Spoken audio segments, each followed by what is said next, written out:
Recording. Meeting, please come to order. Barbara, please call the roll. We have Commissioners Levine, McLean Hill, and Noonan present. This proceeding is broadcast on Channel 35. The exact broadcast times can be found by contacting Channel 35. My opening remarks are to apologize again for starting late this time. It's my fault completely, and I apologize. But we're doing better. We're moving in the right direction. There's one public comment card. Okay, the speaker is James Hart. Please limit your comments to 2 minutes. Good morning.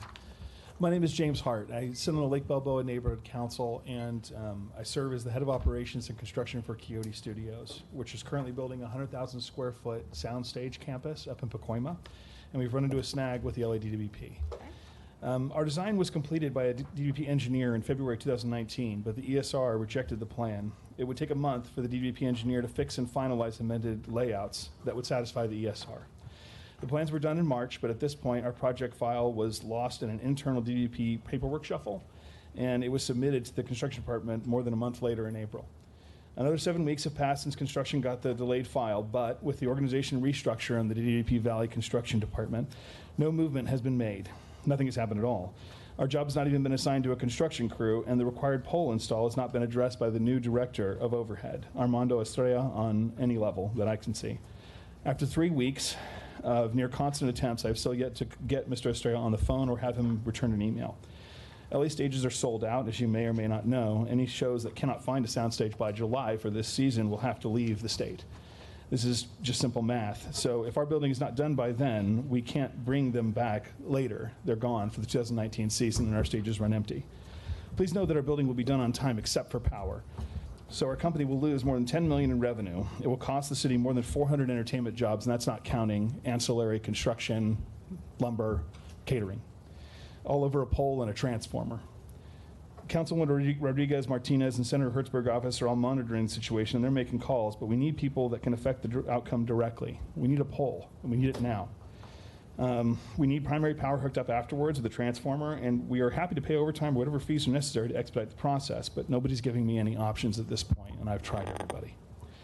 I'm desperately trying to avoid a calamity worth literally tens of millions of dollars, and I'm here asking for your aid. If someone within LADDP does not escalate this and make it a priority, the outcome stands to be terrible for all parties. Please help me avoid the situation spinning out of control. I'm running out of time. Thank you. There's a man right behind you, Dan Barnes, who will help process all this through, and my apologies for that. I appreciate any help you can offer. Thank you, sir. Thank you.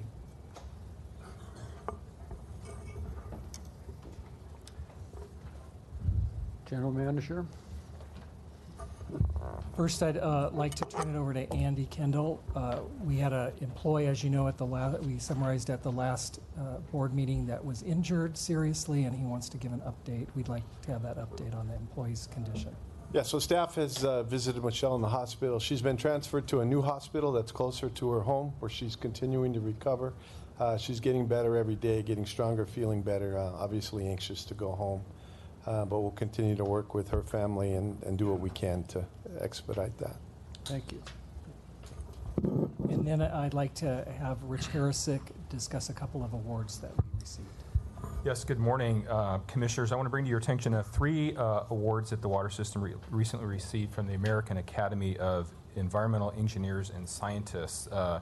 We previously have won 6 awards from this group, most significantly last year's Superior Achievement Award for our Water Conservation Potential Study. But this year in the Academy's Excellence in Environmental Engineering and Science Awards competition, we received a grand prize and an honor award for our Tahunga Spreading Grounds project, which I think most of you have seen. The honor award is in the environmental sustainability category. As you remember, it's a multi-beneficial project. So it not only is a expansion of the settling basin there, but also an ability to improve the environment and provide some social equity by providing some green space. And actually, Commissioner Noonan put her own little stamp on there and increased the green space during the design of the project. And as to the design, we received the Grand Design Award or the grand prize award in the design category. And it was a combined design between us and the County of Los Angeles. They operate it, but it's on our property, operated for our use. So the project in whole helps the department meet our city's ambitious sustainability goals that the mayor has set for us, specifically, of course, in the area of capturing stormwater. So we're going to be able to double our capture capacity to 16,000 acre-feet per year, which is enough to serve about 50,000 households. So significant awards and a significant project. Congratulations. Well deserved. Thank you. That's it? Yeah, I just wondered, is the staff who were specifically involved in designing the project, are they here today? Art Castro might be here. Art, stand up in the back, represent your team. Art's our project manager for that. No, thank you. I just Yeah. wanted to say congratulations to you and your entire team, and thank you very much.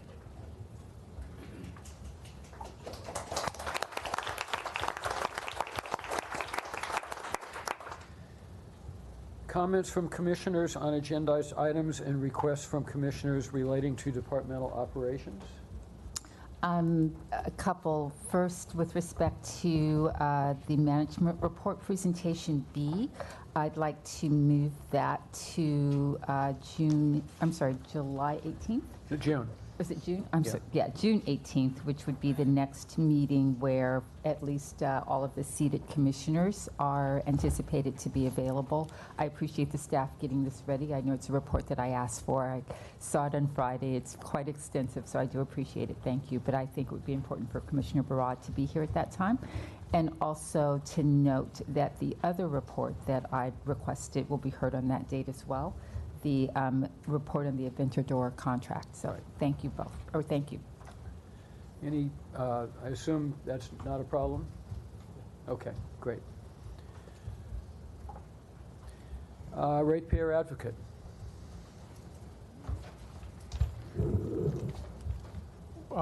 We may have brief comments on items 8, 13, and 14, and 20.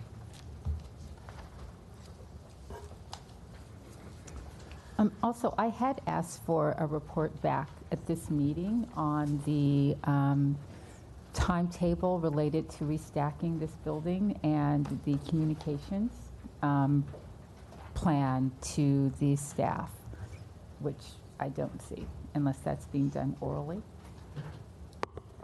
No, that will be at the next meeting. Okay, thank you.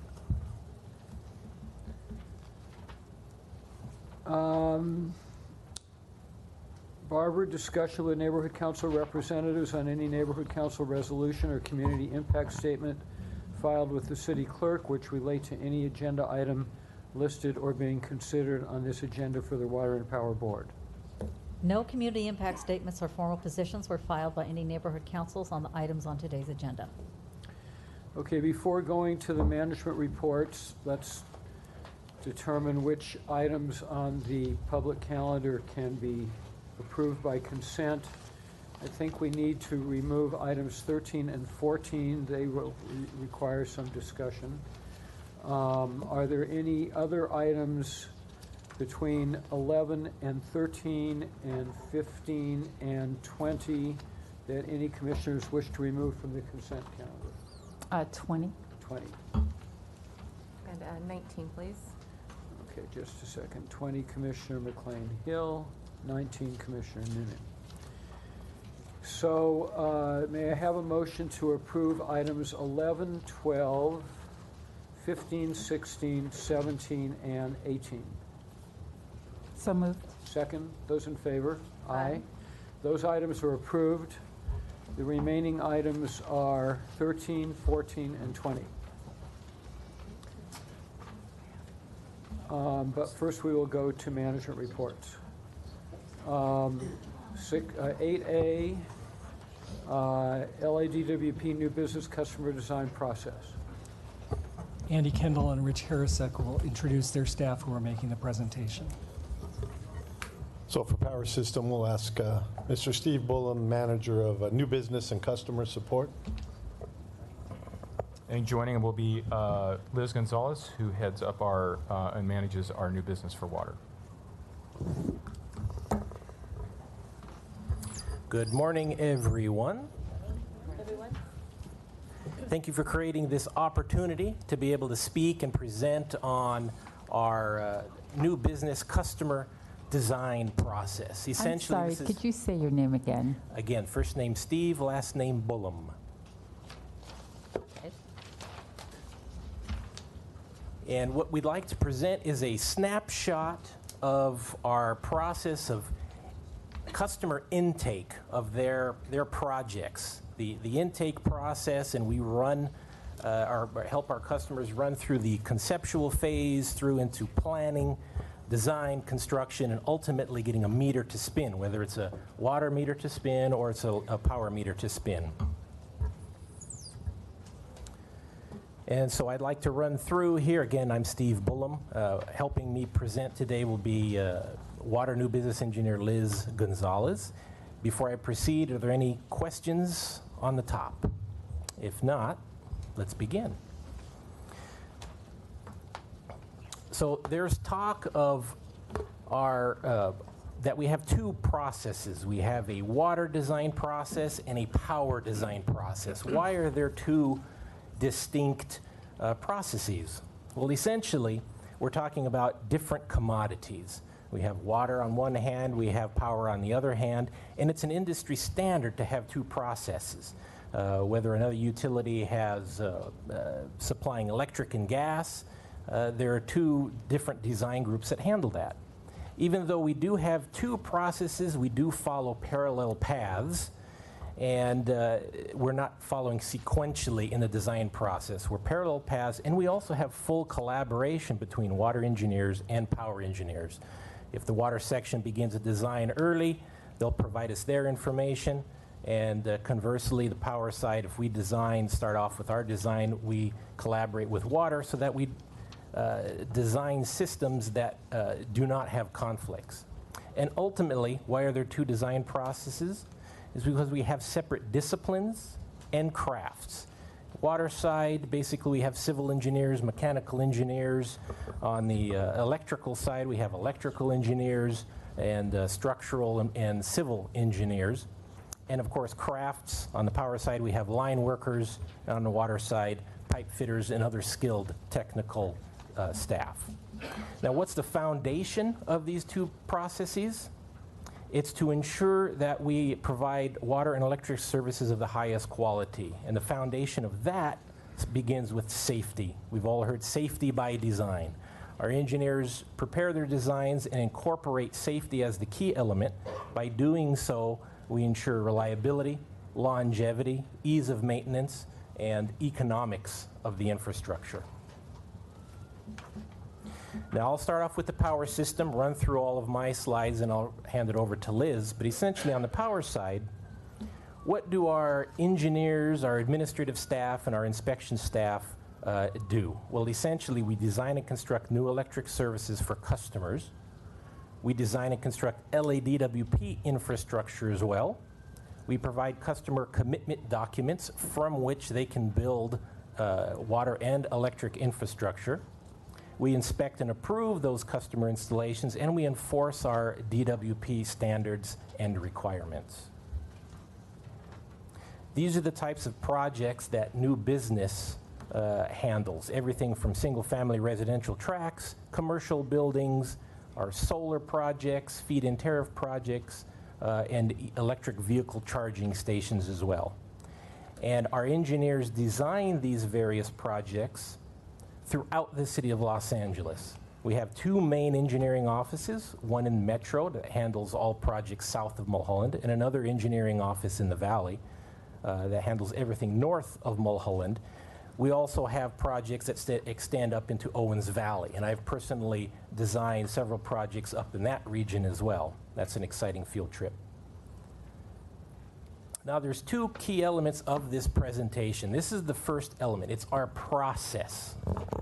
And what you'll see in the upper left corner here is we have a pre-development meeting, and that's where our engineers and staff, we actually make introductions with customers, and we discuss their conceptual plans. On the far right bottom corner is the ultimate goal, energizing the meter, installation of the service.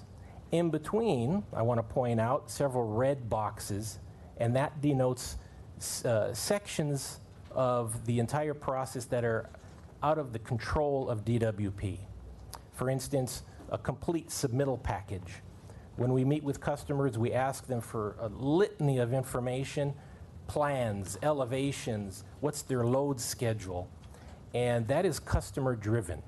We present our needs and then rely on them to provide us that complete submittal package.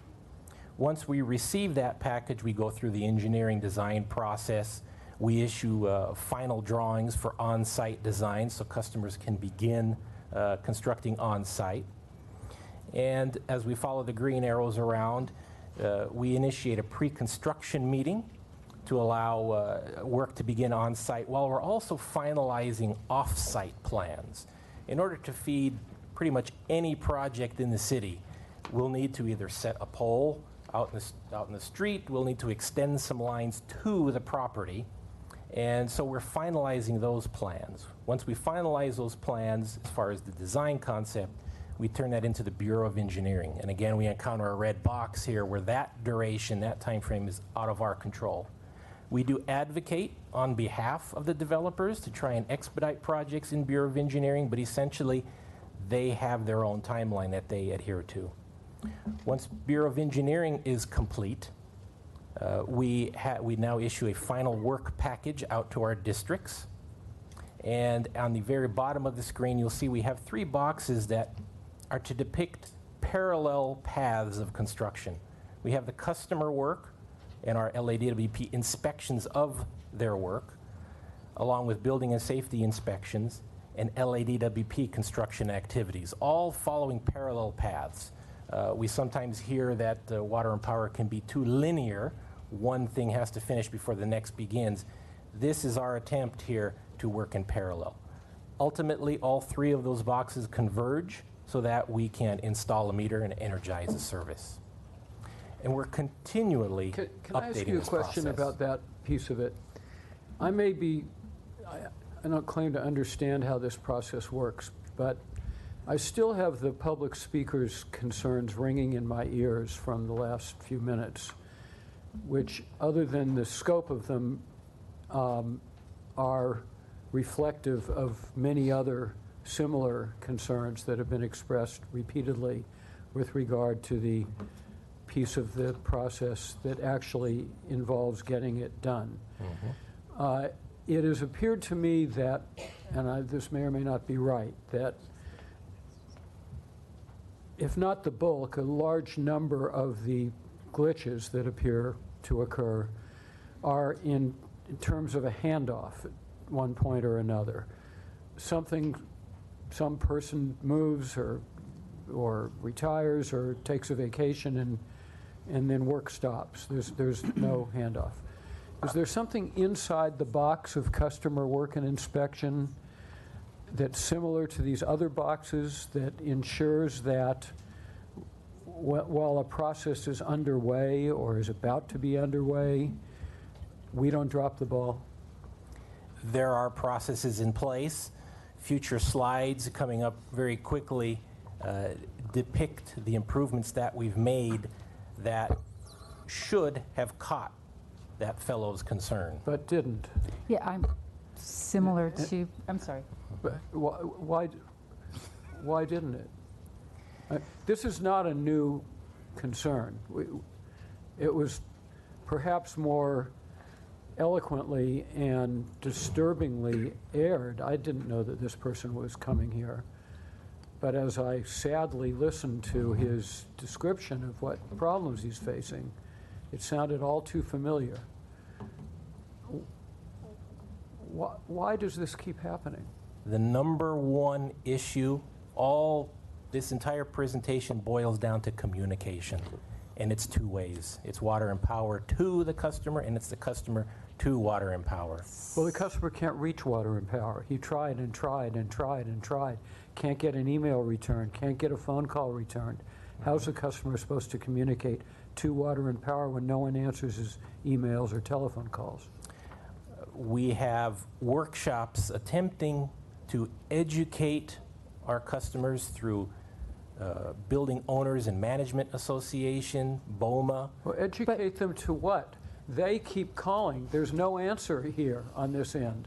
Right. How much education? So I think the bigger issue that we're focusing, and I know Jeff is focusing on, is with the customer, that part of it. Our staff not responding, and Jeff's done training with that, starting to hold staff more accountable, whether that's discipline or training.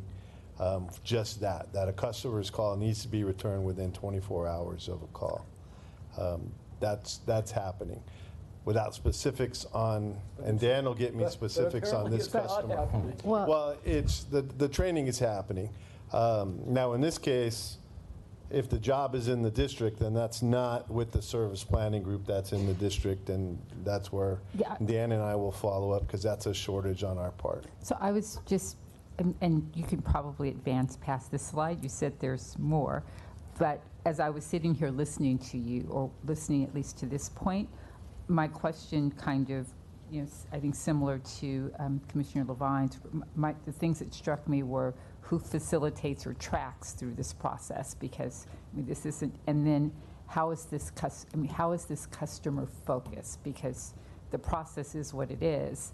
I think the issue and the assertion is that we have a customer-focused process. And so far we haven't seen anything that illustrates how that shows up. So that would be useful to understand. Perfect segue. So we'll advance through, and I think we're going to touch on these key elements here. Our process here constantly evolving. And to start off next, our next key point of this presentation is to demonstrate our improvements that we have initiated. And of course, there's always room for improvement, but we have initiated significant improvements. Starting off, customer service. Back in 2018, we actually created a new division of customer-centric professionals. We call it the Power New Business Development and Technology Applications Division. And we branched off from all of engineering. Part of engineering deals with our system work and improvements and power system reliability, where we're in-house. Another branch, this branch, is entirely customer-centric. And what does that mean? That means on a minute-by-minute basis, our engineers are always communicating with customers.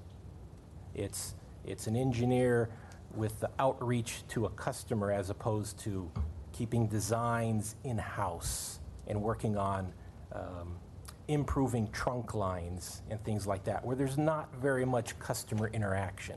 Our division is all about customer interaction. How many engineers are in that division? Please say that again. How many engineers are in that division? And when you say they're always interacting with customers, I mean, is their job to just be on the phone and facilitate these processes? What does that mean? We have about 160 engineers and electric service representatives, inspectors, and the engineers and inspectors, when they're not performing. In this new division? Correct. 160? That's in our engineering new business and service planning section. We have two branches in PNB DTA. We have a technology branch, and then we have the new business branch. And there's 160 about on the new business branch. And I have a slide that'll show that in our organization chart. What does new business encompass? New business encompasses designing electric services to high-rise buildings, gas stations, single-family residential projects like the first speaker, industrial complexes. New load, new customers coming onto our system, or renovations of existing customers. And once a project is underway, is that still considered part of the new business operation? It's part of new business operation until the meter is spinning and everything's complete. And just to follow up on Commissioner McLean-Hill's, if you have 160 engineers in this division, and I take it the engineers are supposed to have one-on-one communication oversight with projects, approximately how many projects would each engineer have responsibility for overseeing? The knee-jerk reaction is about 40 projects. Well, that's manageable. And is that process underway now? Correct, yes. Yes, and we have some slides depicting, again, additional improvements. What kind of record keeping is going to be made available? I think it'd be helpful, just, in terms of liability for the engineers that are overseeing 40 projects each. It'd be nice to just see like a journal of the communications that were exchanged, not only by the engineers, but by our customers. Email trails are a big thing, and each engineer, we do save our messages, so we can backtrack and figure out where the process is working and where it is failing. So we keep track of that. I don't want to harp on the one matter, except I would like to know, in light of this, what accounts for the breakdown that we just heard about? Why would, if you have this new system, which sounds terrific, what would cause what we just heard? Steve, I'll take it. So here again, we go back to what you talked about in the handoff, right? So the customer service, the way the process works is engineering has the job, and they are the customer contact until the point the construction work package, that the engineering's work is approved, and the infrastructure's been inspected, and the customer has done all of their responsibility. The work package at that point goes to the district to install the cables, set the pole. Based on the conversation, my guess is this ball got dropped after it left engineering and got into the district. And that's an area we're continuing to work. We've hired 12 new superintendents here in the last 6 months, and that process of training them and teaching them to how to track projects and make sure that completion. So that's in Dan Barnes's shop right now, and he's working on that. I know I was dealing with Commissioner Rodriguez on Councilwoman Rodriguez, I'm sorry, on a project in her district right now that we're working through. And it comes down to that same thing. And Well, would it make sense to continue this type of process in the next stage as well? Well, we do, and one of the things that we're doing that we didn't used to do before, or we did a long time ago, way back when I first started, but as people moved, dropped off, was bringing the construction into that project from the very beginning. When they have that site meeting to get, introduce everybody, now we get that construction person involved as well from the very beginning, so he knows what the project is and he knows that it's coming, and our service representatives, as they inspect, they put in their, the customer, as of today, this customer is 60% done with construction, which is a tool for that superintendent to know, okay, this job is close. And that's part of it. Is we need to do more training on Dan's side and ultimately my side, that on that handoff and on that transfer and how to track jobs and how to follow, because they're again working up to 30, 40 projects at a time and trying to manage those resources. And that gets to be a struggle when you have the same crews responding to storms and doing the new business and doing the system improvement jobs and the PSRP work. So that's some place where Dan and I have to work better on getting that side of the house trained, so that once that handoff happens, that the crew is picking it up right where it left off. And the board here approved with the Bill of Rights that we would complete projects within 6 weeks, and on certain jobs, and certain jobs don't take that long. But that's training our superintendents to know this is our time that we've committed to, and this is what we'll meet. Good morning, Commissioners. Jeff Carvey, Director of Power New Business Development and Technology Applications. I just wanted to add one thing into what Mr. Kendall had spoken about. One of the things that is really important to us, one of our next phases that I think Steve was going to touch on, but is project management as a whole, and making sure that we have the folks in our construction and our engineering group having a project management or coordination fundamentals, so that we alleviate these types of problems before they occur. That's one of the key things that we're looking forward to moving forward. Good. All right, excellent. We'll continue on here. On customer service here, the last bullet point here is ongoing training, which we're mimicking the customer service division in online training, as far as we've covering about 15 different modules and about 26 hours already of online training on phone calls, returning calls, emails, essential customer service techniques. Also on customer service, we're conducting customer feedback and regular service planning workshops. We kicked off our first workshop discussing our process, that's one of the slides earlier on, back on Halloween of 2018, and we're continuing quarterly. We have another one scheduled here in June 19th. Invitations have already been sent, again, to roll in professionals of the building industry, running through our process, running through the communication needs, both directions. So that's one method of educating the customers on how to get a hold of somebody. We have our online service planning checklist, and that'll help developers prepare their project submittals for us. And then we have our connection center, where by dialing this phone number, anybody can reach a professional that can run a project through from application through design, contacting an engineer, to getting their meter energized. This staff will know exactly where their project is and can lead the customer to completion. So I'm confused, or would like you to help me understand better. You've mentioned a couple of times educating the customer on how to get a hold of somebody.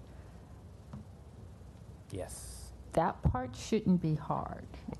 So I'm trying to understand what would require education. Let me take this. Sure. I think it's more accurate as that we're trying to make sure that we have everybody, all of the folks that are working with DWP have an understanding of our processes so we can help them through. We've got a litany of different people that, that have worked with the city in the past and understand the processes from A to Z to get to the point where Steve started, from the initial submittal to the electric meter installation. But we have folks that, where we just encountered down in San Pedro, where they weren't really familiar with our processes on how to start the design process and get in there. So we have these workshops to help them understand that better. And we're working with the local council districts to help us as well to get that to their constituents. But again, from a customer focus perspective, if I'm new to the process, I would assume that there would be a specific, easily identified either portal, link, or place that I could begin that would lay it out for me. And to your point, on our website, at the construction renovation page, it gives you A to Z. There's a 10-step process to what you do with clicks and links on what you need to do, forms, and what's going to happen next. And then as it relates to, because it's, again, the don't get emails returned, don't get phone calls returned, that seems to me to be either a staffing issue or, because I guess I have questions about the efficacy of trying to turn engineers into customer service reps, as opposed to perhaps having some additional point of contact or interaction with someone who is more customer service oriented, meaning that's their skill set, that is performing or assisting in the facilitation and project management of this whole process, and would be curious about how we integrate and have customer service standards and customer service processes being managed in a more integrated manner, as opposed to power having its own and water having its own, and then we have a whole different one for residential customers. It seems like there ought to be some commonality, some overarching way in which we're managing our customer interactions, because we are falling apart at the communications level. This is not about technical skill. This is really about how we facilitate, how we track, and how we sort of project manage and communicate externally and internally. That seems to be the missing link here.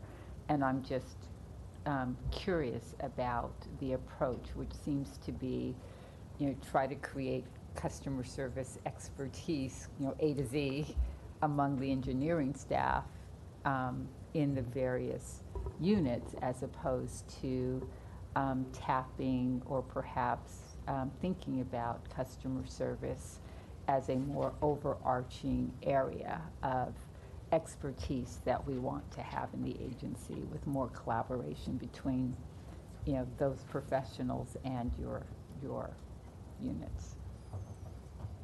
Yes, and we do have a group being formed that focuses in on that, project controls and coordination group. It's growing slowly, but we do have that goal in mind. Well, so why is it growing slowly? How could it grow more quickly? Because I think, you've heard sort of frustration from the dais. That frustration is just, amplifying what is apparently broad frustration among the community. And it seems to me that this is the thing that we need to get right. I mean, again, we can do the work, so that's not an issue. The question is, how do we do this work in a way that delivers on our customer service promise and our customer service focus? So why is that particular area growing slowly? As far as growing slowly, I mean, Steve's probably the way it was phrased. I mean, conceptually, Well, then I think differently. Yeah. Let me ask the question differently so it's not on him. Commissioner Levine has been asking repeatedly, why isn't this done? So I think for me, I'm less interested in this kind of broad presentation, and I'm much more interested in what are the challenges, what are the specific challenges that are preventing us from reaching our goal of having a seamless, customer-focused process that doesn't, frustrate our customers, that reduces the amount of negative feedback we're getting. What are those things? And what are we doing to address those things? And by when will it be done? well, to your point, I mean, there's a lot of information there, but I mean, it may not appear, but we've made huge strides in this whole organization since we formed it back in April of 2018, hiring, adding additional staffing, looking at where our gaps are and addressing those. We've been engaged our customers. No, I get that. So when will it be done? When will it be done? That's a good question at this point. When will it be done? We have to get the staffing up to up to par. We have to make sure that we can design all of the jobs and get Because basically, from a business process perspective, if you set a goal, it helps to have a specific target or a timetable by which you intend to complete that goal in order to manage your progress against it. And also, it determines how quickly you have to perform certain tasks to get there. So I'm curious, and you may not know today, but I am curious and would like for someone to get back to us with we understand this particular issue, and I'm sure we all do because you're working on it, so you understand what the issue is. I'd like to know the timetable that you've established for having in place the things that are necessary in order to overcome the issue. And I trust and believe there's been lots of progress, but by when, so that we can know and stop being anxious about it, and by when do we expect that our customers will reap the benefit of the goals that we've set? So we're not just talking about customer focused, it's done. So Jeff, can we come back in a month with just the staffing, what's Sure, we can required, do that. and a plan and a goal? And a goal, yeah, with And the a goal. firm goal. Right. That would be great. Okay, excellent. We'll continue on here. Speaking, Jeff brought this up. Here is our web page. That'll help a customer with a small service, a large service, subdivision development, telecommunication need, whether it's Verizon or any other telecom site. Our customer station design group, designing large commercial buildings. And on a separate page, we speak to electric vehicle charging. Can you go back to that page? Yes. If someone were to if someone can't figure this out and they dial 1-800-DIAL-DWP, what happens? Who do they get? They'll get our operator, and we'll go through the phone book and find, I'm not exactly sure the process that our call center, our 1-800-DIAL-DWP goes through. Just jump in. I usually get the calls from them. 1-800, when they dial 1-800, the customer service should know this webpage because this is part of the customer mapping from last year. So there is under construction and renovation, there's power service and water service. So there is a step-by-step or 9 steps on how to go through. And they should know about this because they got training for that one. So I don't know whether this is a good idea or not, but you have very prominently here 1-800-DIAL-DWP. If this is a customer checklist for a particular type of project, wouldn't it make sense to have a dedicated line focused on that particular project, and people that are baffled or frustrated or can't get through call a line where someone who is actually knowledgeable about this subject? Can that be done? Can that be, instead of having them dial the general open, the general line that anybody dials, is it feasible to dedicate a telephone that would be answered by someone knowledgeable about these processes and have that in big letters for people who can't get through, can't figure out? On that note, why isn't that Empower phone number being implemented there instead, to your point, right? Well, if that's the right number. I don't know that it would be, but At Water New Business, we have our own phone number directly, and our water representative answers them. It's their live people who answer why don't we them. put that number on this checklist instead of the general DWP number? And to the point, I think on the top of this, on the banner, it's got the DWP number, but I believe down in the electric service, when you scroll down, that Empower number is referenced. There's 10 okay. steps here. I don't We're only see that seeing on this. we're only seeing the first 2, I think, I on the see. slide. Okay, well, that would be It's part of better. the Okay. customer mapping. And recall, we do have that's a 24-hour number, so that if someone's off hours, they can always reach a customer service rep.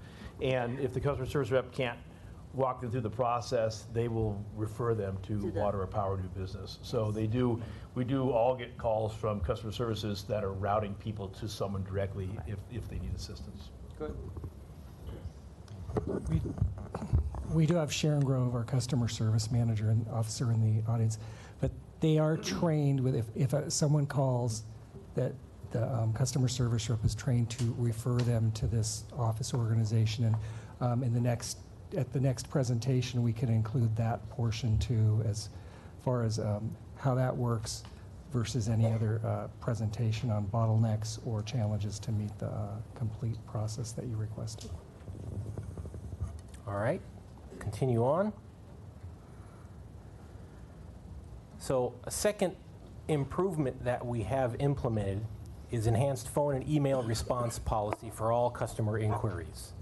Mandated, as Mr. Kendall has said, 24-hour response time to phone calls, emails. We have automatic job status emails to customers. So every project has a certain, we'll call it a work request, and on that there's a myriad of tasks or milestones.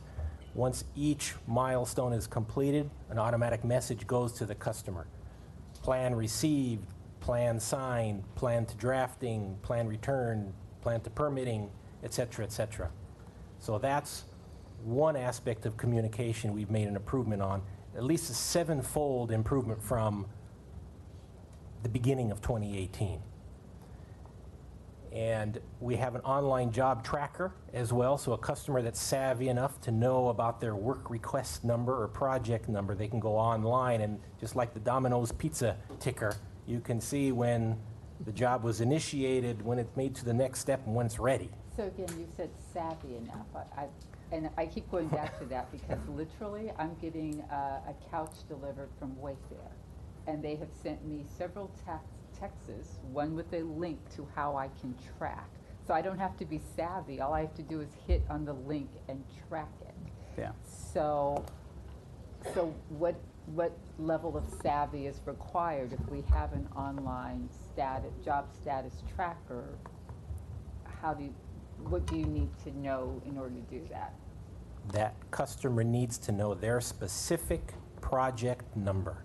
And I assume that when we send them these automatic status updates, that their project number is included. Correct. And when we do that, couldn't we just have a link to the job status tracker so they could just click it and track? I mean, There is a link on standard salutations for all service planning new business engineering group. In the salutation, there's a link to this.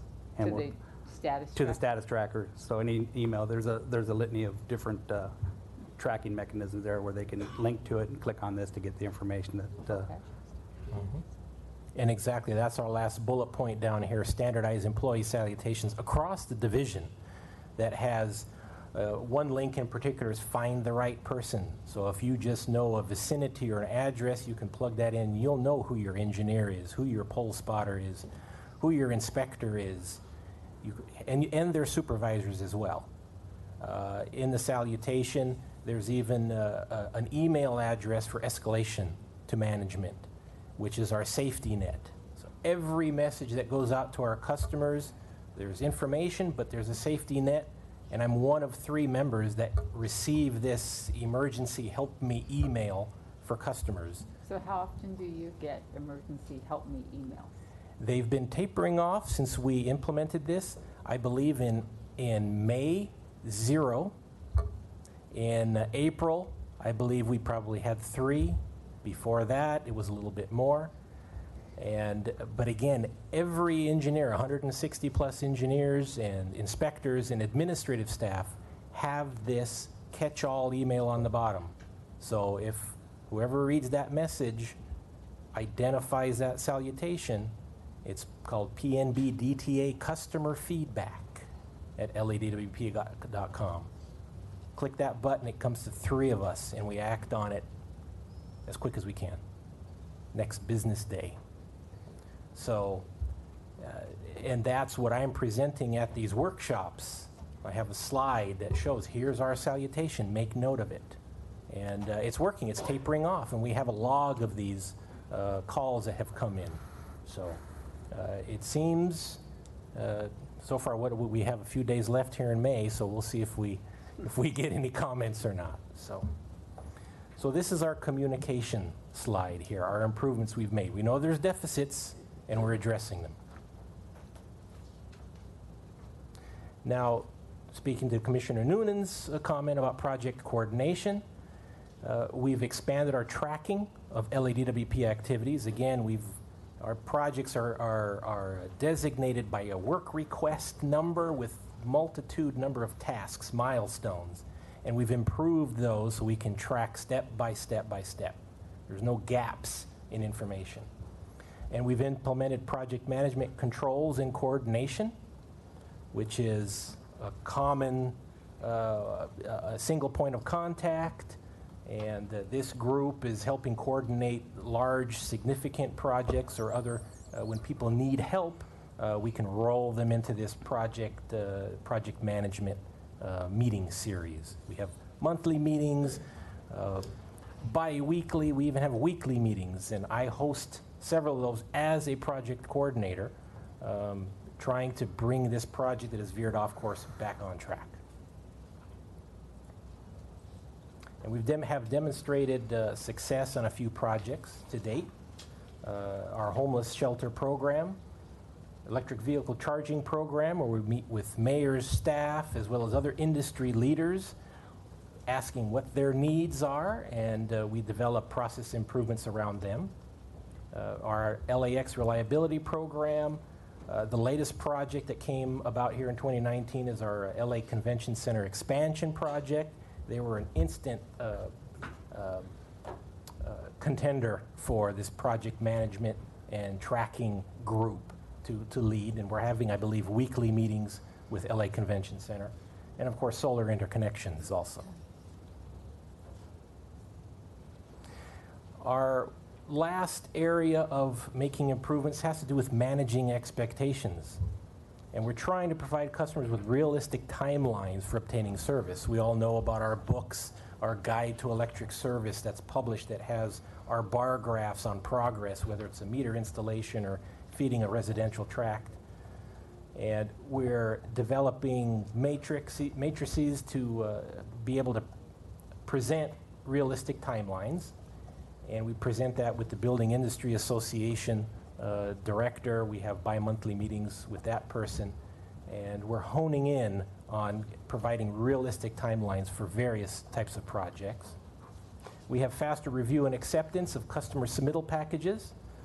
We're guaranteeing a 2-week at maximum turnaround time from when we receive a submittal package to the time we review it to see if it's complete or if additional information is needed. We have a 1-week turnaround when it's a project involving electric vehicles or our solar programs. We want to get those jobs in, reviewed, and into design as quickly as possible.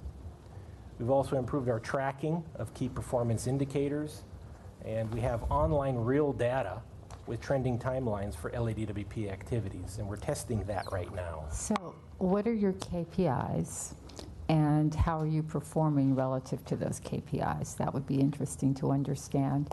And with respect to the 2-week review of customer submittals, is that a metric that you're meeting, and in 100% of the cases, and 80%, and 20%? What does that look like? Exactly. KPIs measure a few different ones. One is how much load we're bringing online, megawatts that come online, as well as our turnaround times. And our turnaround times, again, there's some future slides that show we're bringing those turnaround times for design. We're bringing those design times down. We still have a large quantity of projects that are still struggling to make it to the finish line, but projects initiated recently, we're meeting, we're reducing the time frame down. As far as the 2-week turnaround time goes, I'm going to say we're 99.9% on that 2-week or 1-week turnaround time.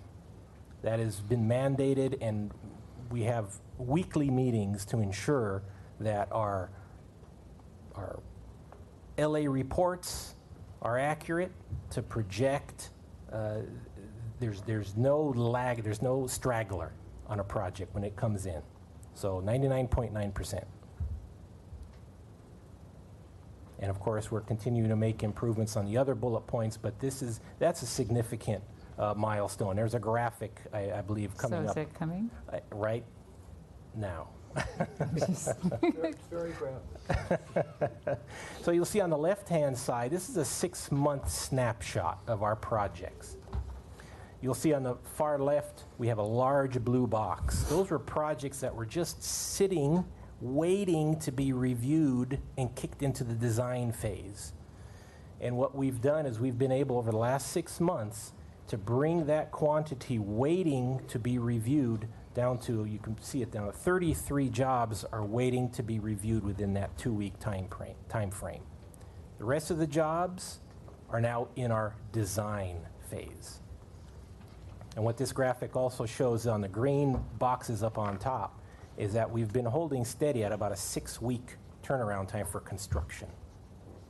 So once a project is deemed ready to energize by our inspectors, our field forces get the green light, and they begin mobilizing, and we're holding true to a 6-week turnaround time. I'm still not clear on what the green shows. The green shows construction duration. The green actually shows construction jobs in construction. quantity of jobs, yes. Quantity of jobs. That are under construction? That are in the construction district. So they've left the design, they've added an approved design. It's been forwarded to our construction districts to be worked on. Those look pretty much constant. It's just a question of when you get to them. Is that a correct read? That's pretty much the standard rolling number there, for a 6-week turnaround. One of the key things, and I don't want to, is with the submittal packages, getting these submittal packages, and there was a lot of back and forth between developers. Hey, they'd give us the information, but they didn't give us the complete information. And so they had the illusion that maybe they were in design, but we were still waiting for information. That was our commitment. Let's let the developer know that we need this so that we can get you in design. And that's one of the major improvements we've made. And you can see the numbers have come way down since we've initiated that. Good. So, yeah, but that's excellent. So I'm just trying to understand then what the implications are because we've got more projects in design, but that doesn't seem to be affecting the number of projects that are actually moving out to construction. So is that another then potential bottleneck area that now you'll sit and design for months and months and months and months and then? That's one of the areas that actually as early as the next 2 weeks we'll be getting additional staffing. We had a little lull in the hiring, but ultimately additional staffing to help us. And to your point you made earlier about when is it going to get done, that's a key component, getting the staffing. And we're poised right now to get what we need to meet, to continue with the designs and get those out more rapidly. And we have kind of the 2-week, and this goes to the KPIs, which is why I'm interested in what it is we're tracking and what we're trying to target. So we have a 2-week turnaround in terms of the initial review, right? So that's just you gave us a package and, within 2 weeks you may hear that your package isn't complete, so you need to give us additional information, right? So assuming that they get, they then get you additional information, does that trigger another 2 weeks? Yes, Okay, we send a hold letter out saying you're insufficient information. We give them 2 more weeks. Okay. And then with respect to the design phase, is there any concept or any target around how long, and I assume it changes based on the scale and complexity of the project, but is there any target with respect to how long projects would be in design or what that interaction and feedback is around design? Yes, we have targets for all of them. And like you said, that each project can be completely different from the simple to the large scale. So we have goals and benchmarks that we're shooting for on all of those. And so you'll share, because again, for me, I'm really curious about what it is we are trying to get done and what our progress is relative to that, as opposed to generally we're improving. Yeah, we'd be glad to share that with you. Very good. Good point. And so last on managing expectations here, looking forward, two items we're looking to improve is in particular our net electric meter portal, where again, web pages, we want to make those more intuitive, and we want to allow customers to complete forms online. We want to be able to approve things online as well, cut down on the paper, and expedite the back and forth processes. And then looking forward, again, communications, it's engaging the customer at every opportunity to ensure we're providing them what they need as opposed to what we perceive they need. And that's an exciting outcome of these workshops is we present our direction and we get feedback from customers and they say, let's do a little bit to the left, let's hone in on this particular aspect. And I have several meetings scheduled this week with BIA, Building Industry Association, as well to help see how we can continue to improve. So these are our improvements looking forward. That ends that slide, but I did want to add that we're continuing to work collaboratively with water and our customers to improve every chance we get. With that, I'd like to transfer over to Ms. Gonzalez. A few questions, please. Yes. In your process, back to your process slide, We'll get there.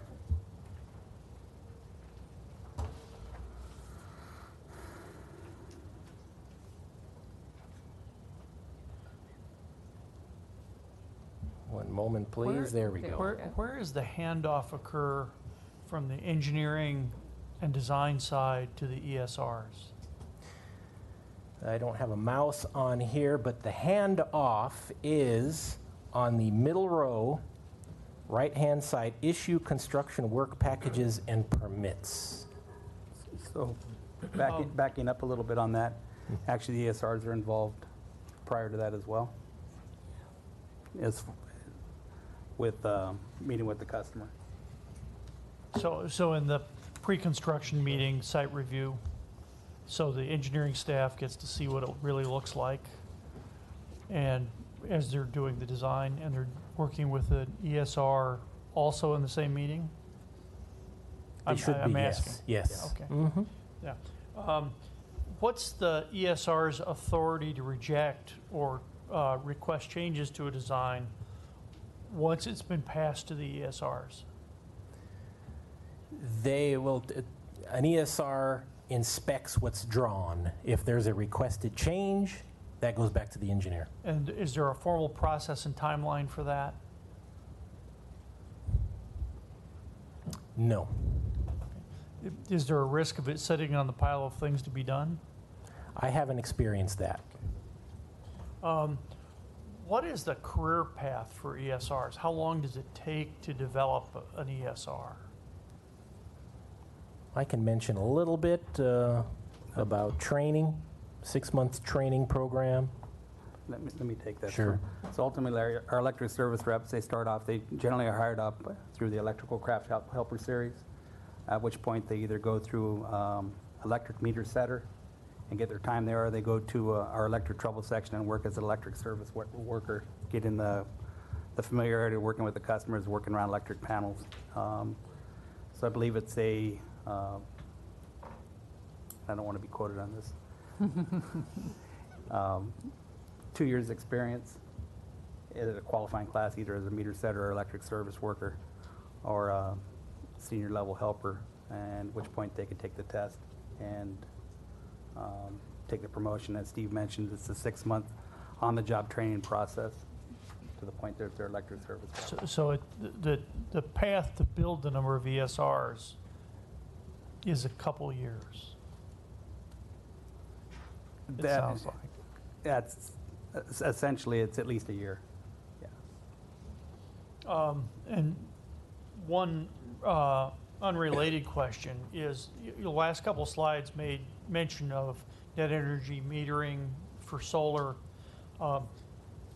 Has the department developed a set of specs that are standardized for battery interconnections as part of solar and also for smart inverters? And if not, what might the timeline be for doing that? I believe we do have battery energy storage systems in our electric service requirements book. We're going through additional modifications for interconnection agreements, honing that process. Ultimate time frame to get a crisp direction, I'd need to circle back with that information.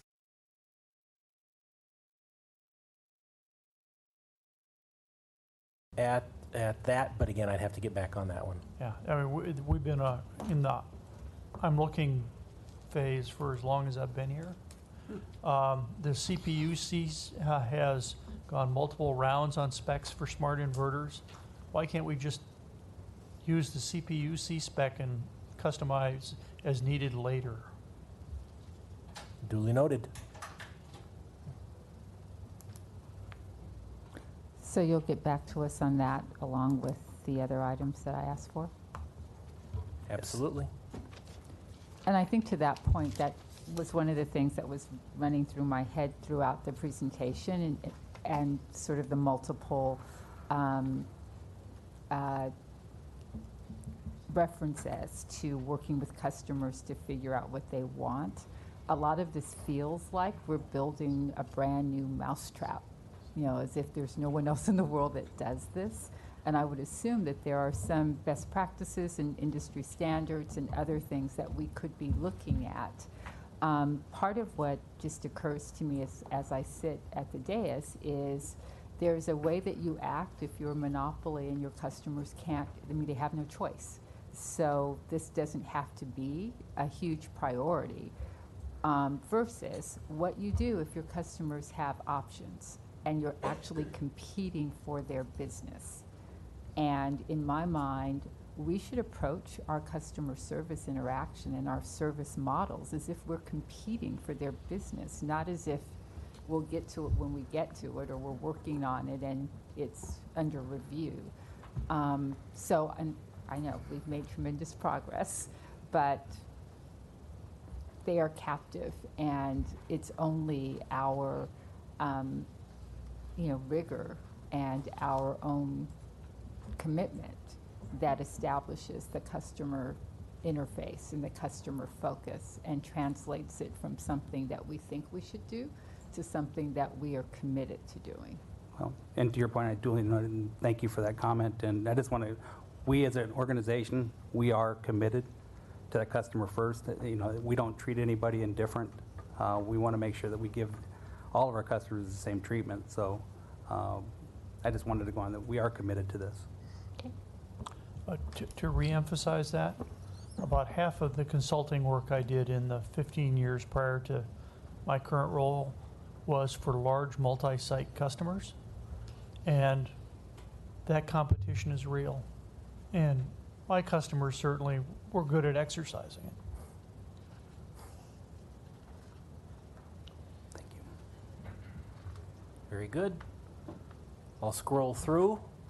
We can relay to Liz Gonzalez coming up here. Good morning again. My name is Liz Gonzalez, and I'm the manager for Water New Business. So to start up, our group's purpose is to provide prompt and efficient customer service. We support provision of giving adequate water service and process different agreements, transactions with customers in accordance with our LADWP rules governing water and electric services. Our group conducts new water business transactions. We initiate water order installations, any adjustments for water system facilities that meets residential, non-residential, commercial, industrial, governmental water service needs. Our group is a central kiosk for water connection inquiries. Every cost comes to our group. From the preparation review for water service cost proposals, calculations of facility charges, and performing contracts and project management duties. Our group key efforts is to give our customers to install new services for water, water flow pressure report, which determines the water flow of a certain location, provide water meter for our construction and any LA sewer rehabilitation repairs along Los Angeles. Fire hydrant installation according to LAFD requirements, and any water facilities relocation, whether it's pipe installation, water leaks, hydrants, existing water service connection on any projects along Los Angeles. We are also the one who helps our customer if they need to upgrade any existing water services. That means if they have a small service, they want to enlarge or upsize, they come to us. Any water mains that need to be upsized because their flow does not give enough to the building, they come to us. And at the same time, for disconnecting or removing, that means that if a building is being demo or demolition, they come to us for removing the water service and the meter. Also, we give the increase for private sewer submeter. That is a project of Public Works, Bureau of Sanitation. So they come to us also for increase because Water and Power provides the water meter for that, and the customer installs them along their property side. So our Water New Business Group process is very simple. we get the customer call, we answer their questions, we give the cost for them, and then the requirements that's needed for submittal. Then they pay for the service upfront. Then we ask for our engineers if it's needed to do a pre-construction meeting ahead, or any. Sometimes we invite the construction crew supervisor to be involved if it's needed. Then after the fees are paid, we apply for permits for small services. For large services, we apply for permits, but the street damage restoration fees, customers pays them at the Bureau of Engineering counter. For small services, we take care of it, but the large services, they have to go to the counter for Bureau of Engineering. As long as the customer for small services put a mark on the gutter, a W, then we are good to install the service. If for large services, we need some approved permit plans and approved design in order to give that to our engineer and do our design of our part for installation. Our construction objective to give for installation is for 100 days for small services and 140 days for large services. After that, we tell the customer to call the 800 number so they can sign up for the service and we turn on the service.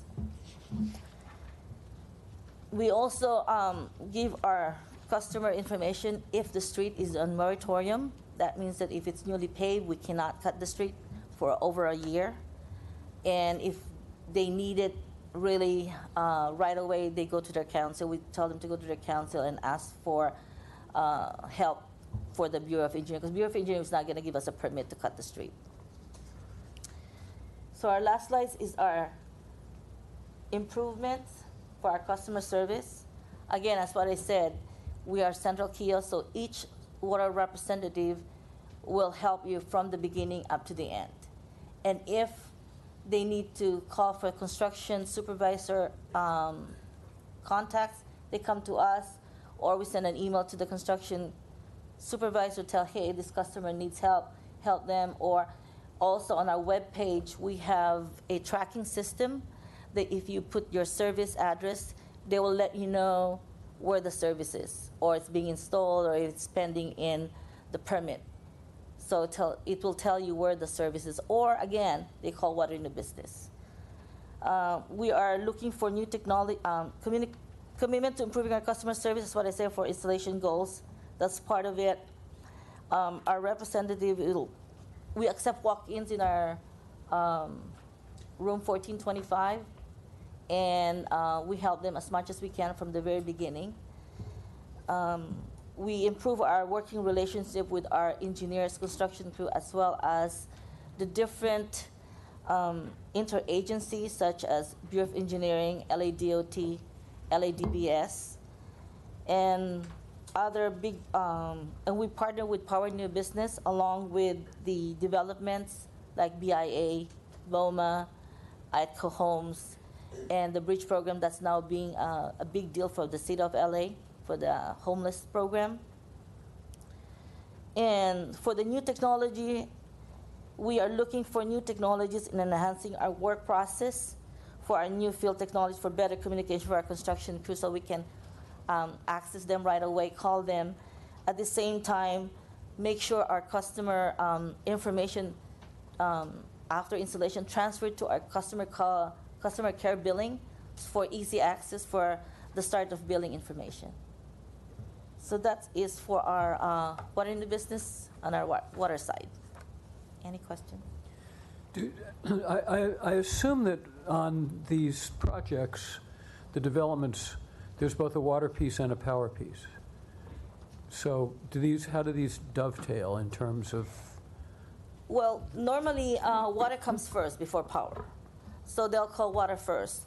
But now, if we have a big projects, we coordinate with Power. Power will send us an email, then we have a large meeting and tell them what's the process is and what our requirements is to make sure that they plan ahead of time. But they're separate processes on our Yes. side, and what we've seen and what we know to be true is on the project development side, they're handling it separately as well. So there's often been the questions, why don't we combine these two efforts? And that's not really something we're getting a request from the developers, because they're happening from two different design crews or parts of their project, as well as they're just, the need for water and the need for power just comes at different times in that, whether developing a building or whatnot. I may be missing something, and of the myriad concerns that have been brought to my attention, I don't think I hear about water. I think I hear about power. It may be, Can I that kick may not Andy be under the table here at this point? What? Can I kick Andy under the table? He's gonna kick you. Yeah. To be fair, to develop electric service is a lot more complicated. Yeah. There's a lot more No, I'm engineering assuming and- that's the case. I'm just wondering if procedurally, there's something that our processes with water do that would be helpful in the context of our power processes, but it may just be That's something that- we can look into to see if there's something that they're doing that will help our process and learn. And we're looking at other things. The reality is, we're not good enough right now on the power side. The customer should be completely responsible for his timeline. He should be able to drive his timeline. If they do their paperwork, if they submit, if they complete their infrastructure, they should drive the timeline, and when they get it done, within the time we tell them, we should have their service in. And right now, for a couple different reasons, we're not meeting that. We will fix it. We will get better. Again, Jeff has made, and his group working hard. We've added probably 30 or 40 positions to that group in the last year. We're adding another 32 here coming up in the engineering and electrical service rep side to lighten some of that workload and give more people. But we're clearly not there yet. This isn't rocket science, and this is something we should have figured out, and we will figure it out. Okay, we will look forward to that. Or you, And we can find- appreciate the effort. I don't mean to be hypercritical. Well, I get it, it's frustrating. I'm embarrassed that someone came here and said we're holding up his job. I mean, it's not acceptable. And usually they don't come here and lay it out so clearly, Right. although they call us and lay it out clearly. Well, either way, it's not acceptable, and we will fix it. Good. No, and I actually think from our perspective, because we don't like, it's not pleasant to feel like we're pounding on staff at a time when we also know that, we've identified an issue, we know you're working on it, which is why it would be really helpful if we at least had a common sense of what the metrics are, what the constraints are, what the metrics are. So we could reach some agreement. I mean, we could say, well, yeah, but that's not fast enough, so throw more resources at it. Or we could say, okay, we understand, and then we can basically be managing toward the metric as opposed to Individual cases. individual cases, and what starts to feel like a pile on. Right. That I think we want to get out of that mode. Absolutely. Thank you all so much. Thank you both so much. Thank you. Thank you. And thank you for your efforts and your progress. Thank you. Okay, we are deferring 8B, and so we really have the two budget items that are 8C and also items 13 and 14. Good morning, Commissioners. We have a presentation for you. If I go get coffee, the Yeah, meeting's going to stop, right? I was going to, can we take a 2-minute break? The three of us have an errand to do. We'll be right back. We're in recess. Recess.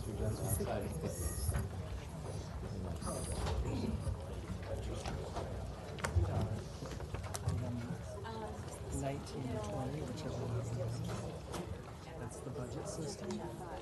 Whose hand is it? It's 20. And you'll back her up? No, it's fine, as long as I have.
We're back in open session. We're recording, sir. Meeting come back to order, and we will move to management reports, report C. Good morning, Commissioners. We're here today to provide a presentation on the proposed final budget for fiscal year 1920. Just waiting for it to come up on the... So on slide 1, we will go over our overview, the changes from our preliminary budget that was transmitted back in March, and then go over the budget by our cost element and our strategic investments, go over the staffing. This year we tried to incorporate equity metrics into our budget, so we wanted to talk about that. A summary of our customer benefit programs, and also our financial plan summary and our next steps. On slide 2, we wanted to highlight that we have compared the current year budget to the rate case that was approved for fiscal year 1920. And over the 5 years, although our expenses are lower because of conservation and energy sales going down because of conservation, our average rate for water and power is approximately 1.7 higher for power and 1.4% higher for water as compared to the 1920 rate case. As compared to the interim rate report that we provided back in February, it's even, there's no change for water and 0.26% for power. On slide 3, the changes from the preliminary budget on the power system. We've had a decrease of $18.2 million, mostly related to renewable portfolio standard contracts that were estimated down. On the water side, we also decreased our spending estimate by $92.7 million due to contracts related to water quality and infrastructure also going down. And then on the joint system, we have an increase of $38.5 million. 29 increase due to funding of employees and their retirement and death benefits, $20 million increase in energy efficiency estimated expenditures, and then a decrease of $15.9 million due to the refunding of bonds, which caused our interest and principal to go down. Can you explain why there was such a substantial increase in retirement and death benefits since the preliminary budget? Because you would think that all of that would have been forecasted, at least the retirement part. It was estimated early on, and the amount increased because we were hiring more. Our estimated hiring was going up, so we took the percentage and multiplied it by the additional labor cost. It is an estimate, and in November we will receive a report from the actuaries on our annual required contribution, and we will adjust it then. Okay. On slide 4 is a slide from our last budget presentation that just gives an overview by system of their actuals for fiscal year 17-18, the approved budget for 18-19, our re-estimated budget for 18-90 based on actuals so far, our preliminary budget that was transmitted back in March, and then our proposed final budget for 19-20. And it also has the head count that we're proposing for 19-20, the total of 11,123 employees. And as of today, or April 30th, 10,310 employees is how much we have. I just have a quick question. Yes. So with respect to the COO's office, Yes. Is it that we're anticipating a decrease in the head count in that office budget from, because it says the current occupancy is 311 and it looks like funded 1920. Is that, am I correct that we're funding at less at 298? The numbers are estimated funding at 298, but we have occupied 311 at this time. If there's no additional retirements that are going to occur relatively soon, then we can re-estimate the budget to actually match the funded headcount.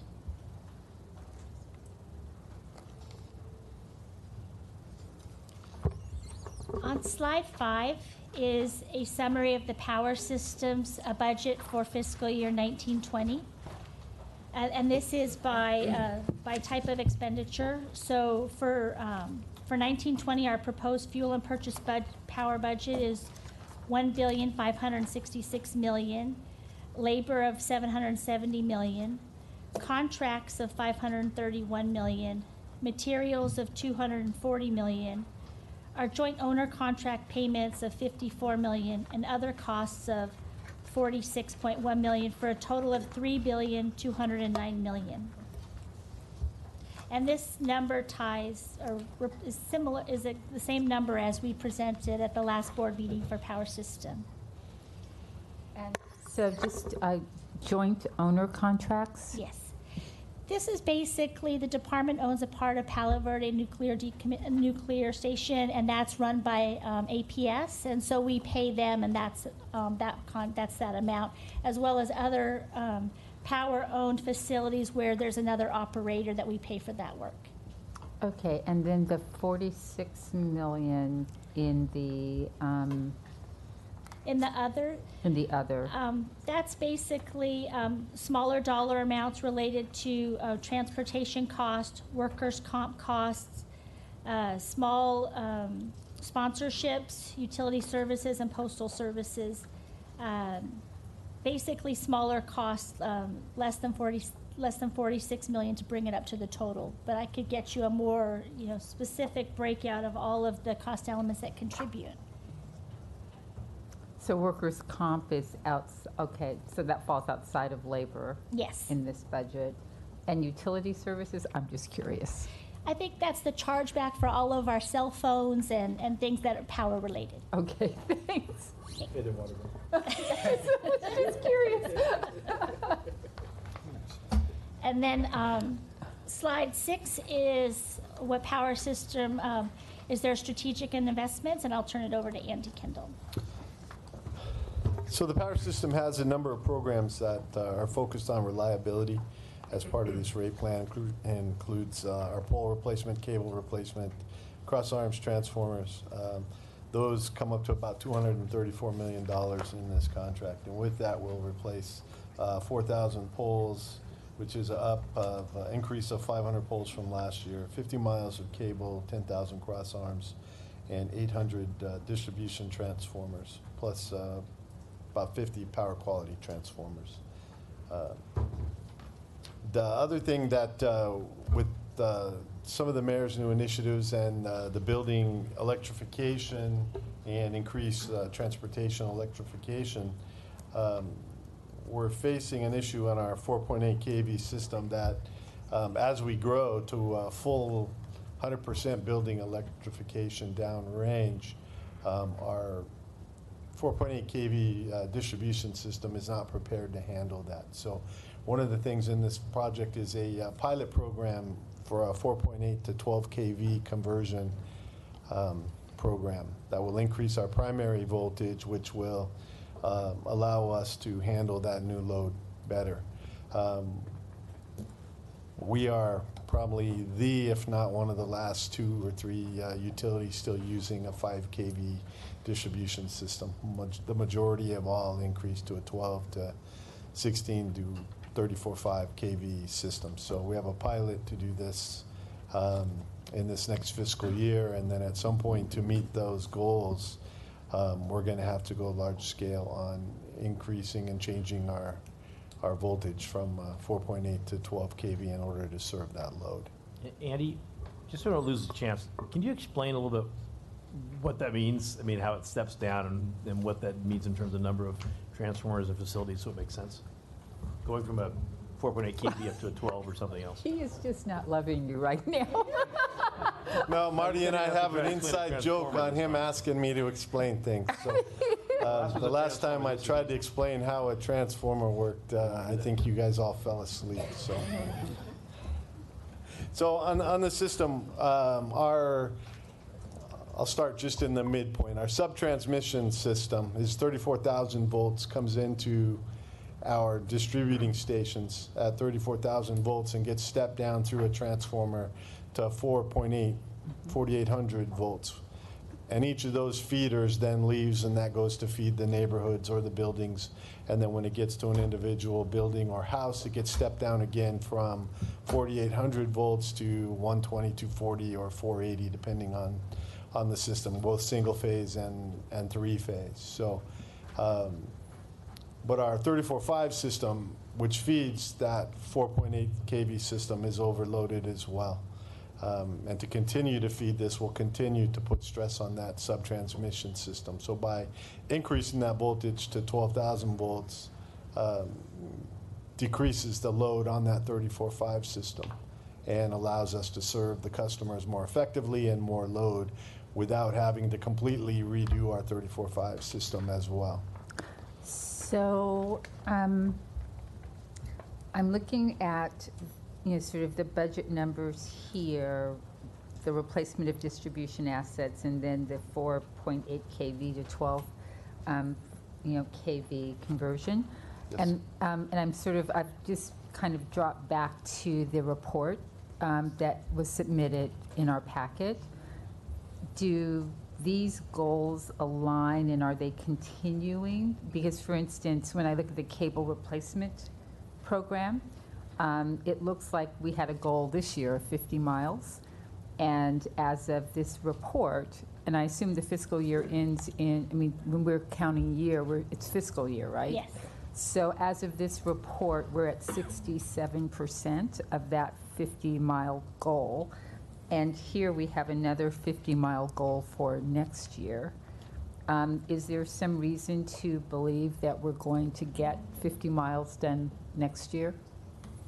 Yeah, we'll get 50 miles. Part of that we're off a little bit on that mileage this year is we used the same contractor to do this work, to do work cable installation and removal and splicing on our ground return, which is a different project.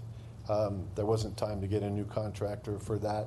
So when you add the mileage that they installed and we replaced on the intertie ground return, it gets closer to that 50%, or that 50 miles. But it was a different project, so it wasn't part of this budget, so we didn't count that mileage in this. And then the second, the P6308, because I'm just trying to make it all make sense for me, the 4.8 kV feeders, is that a similar replacement project or conversion project as what's kind of outlined here in the budget for next year, or is that different? It's 4.8 kV feeders is it's not part of like the cable replacement. It's new feeders, upgraded feeders. This one we've sort of struggled more to get this as resources change. A lot of these, that one is more of a sort of a resource driven goal, and with both us in this last year with a lot of the work going on, our contractors that do a lot of this work and our in-house staff, we've struggled to keep up a bit with that job on the resources. And but that's different from the conversion project, is that right? Yes. Okay. All right, and is there, because again, as I'm looking, those are the two places where we missed our targets in a pretty significant way. The deteriorated pole replacement program, for instance, we didn't get to everything that we thought we would achieve, but we did, we did well in that area. So with respect to, for instance, the pilot, I'm trying to understand, because this seems like it's an important predicate to other goals that we have to achieve. Is there a reason? You said we're going to be in a pilot planning phase in progress. We're going to be in a pilot. What do we expect to achieve as a result of that pilot? And you said we will ultimately have to scale. Is there a timetable or a target relative to that? So how's that two-step process happening? Well, the pilot is in this next year, which will design and then build out of, we picked one station in the valley that we have space for, that we can afford to have space. We'll design it and build a 12 kV infrastructure and then cut circuits over. Ultimately, to meet this goal is probably a 20 to 25 year project.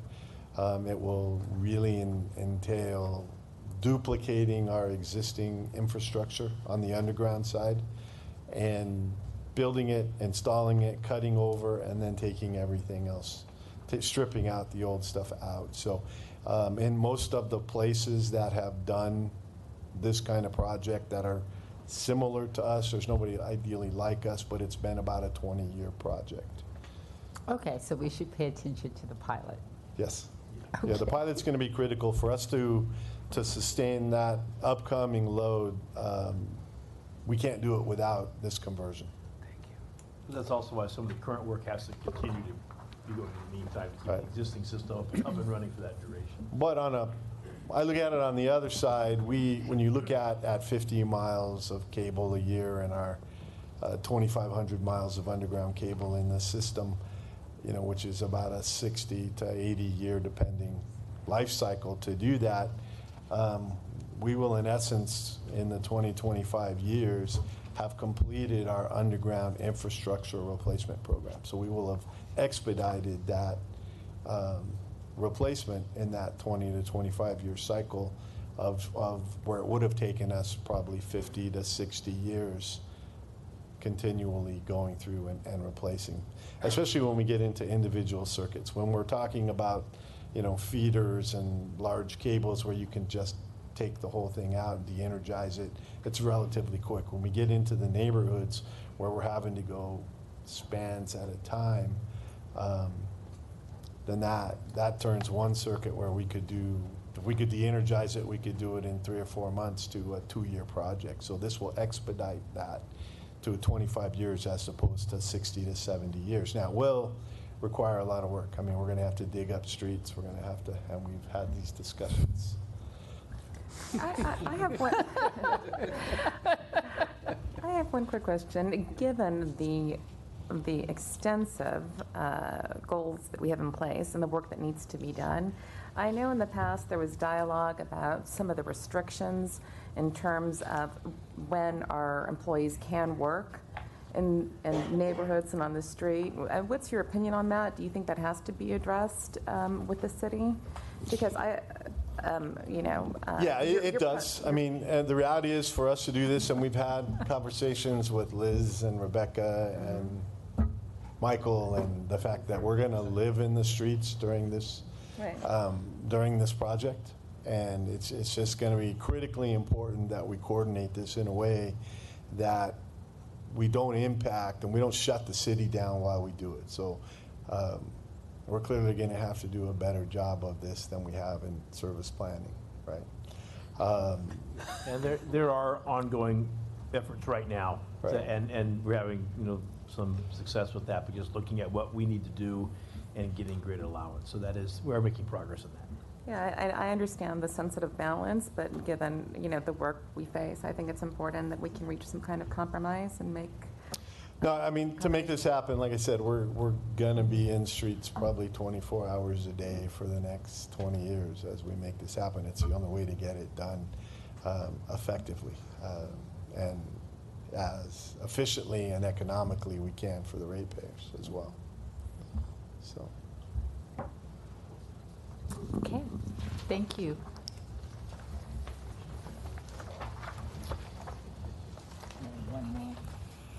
So, one of the other priorities, if we're going to, control our emissions, is electrification of the transportation sector. So, with that, our electric vehicle program for chargers, both LADWP has goals for the city and for the number of electrical vehicles, workplace and fleet charging systems, right? We're promoting also electrification of the medium and heavy duty vehicles, including trucks and buses. And then we have EV rebates for used vehicles to try to entice people to buy used EVs.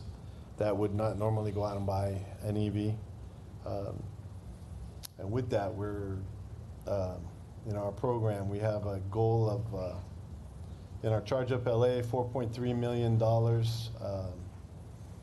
for commercial chargers, $360,000 for residential chargers, and then $59,000 for, and we've used EV rebates to date. We have over 43,000 plug-in electrical vehicles and over 2,800 commercial electric vehicles throughout the city of Los Angeles right now.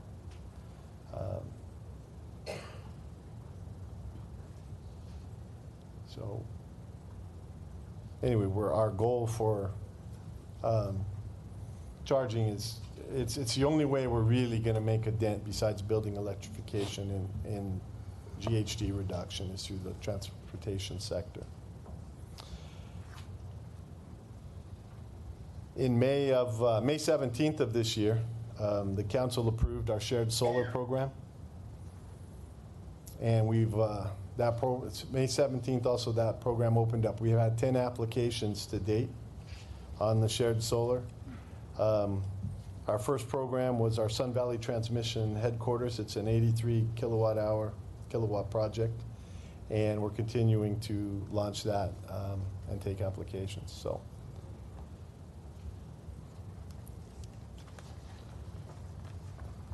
Moving on to slide 8 on water.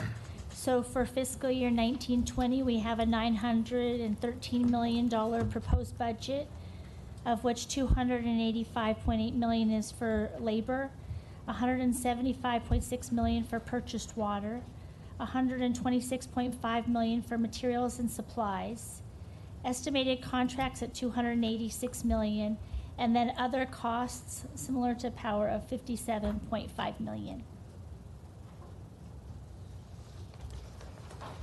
And I will turn it over to Rich Harrisick to talk about some of their strategic investments. First, I want to talk about water quality. Water quality projects for us include our water quality improvement projects, groundwater remediation, and trunk line improvements. But most significantly, what we wanted to highlight for you today is really the end of a very long program. This year will mark the end of really a 30-year era of compliance with the Safe Drinking Water Act. And for my generation here at Water and Power, it's really been a definitive program of our careers. I often joke if it weren't for the Safe Drinking Water Act, I don't know what we'd be doing for the last 30 years. But it's been defined by basically removing or bypassing our open water drinking reservoirs that are along the Santa Monica Mountains. So it started off with Rowena Reservoir, and then Upper and Lower Hollywood, Lower Stone, Encinos, Santa Ynez, Silver Lake, Ivanhoe, and now depicted by these two pictures on the left, Upper Stone Canyon Reservoir, and then our ultraviolet disinfection treatment plant that will put LA Reservoir in compliance. So within this next fiscal year, then we will have completed and be in compliance with all of those reservoirs. The disinfection plant, the UV disinfection plant, will be the nation's second largest plant. We have the largest one west of the Mississippi, so now we'll have probably number 2 and number 3 within the nation. Still trailing New York in that regard, but this is a significant improvement for water quality in our system that will be completed in this fiscal year. On the next slide, just wanted to highlight water supply, sustainability, and infrastructure, which really has to do improvements that we make along the aqueduct with recycled water, groundwater, water conservation, and specifically with infrastructure, our main lines and main lines, and then new services, new meters, improvements to pump stations in our SCADA system. What we highlighted here on the left is the Huntington Spreading Grounds, which is what we got the award for earlier. Whereas the Safe Drinking Water Act and addressing our open drinking water reservoirs defined the last 30 years, really the next 30 years going forward is really going to be defined by how we replenish our groundwater basins and fully utilize them. Our recycled water program, our stormwater capture programs do not work unless we have adequate storage to put those sources of water in. And right now, we lack the ability to put as much water as we can, and then when we take it out, we risk being impacted by contamination. So the picture here showing Tahunga is really there to show that we are underway, and in this next fiscal year we'll complete the enhancement project there. Again, we're going to double the capacity that we can put just by spreading water there, but in the groundwater basins you're also going to see coming across your agenda either next meeting or the meeting after our groundwater remediation cleanup projects as well. I have highlighted the Foothill trunk line project here just to show the resiliency that we're building into our system. We've shown to you in the past how we're building an earthquake resilient network, and the backbone of which is our trunk line projects that are earthquake resistant, as well as just putting in additional trunk line and main line to just get a new infrastructure within our system.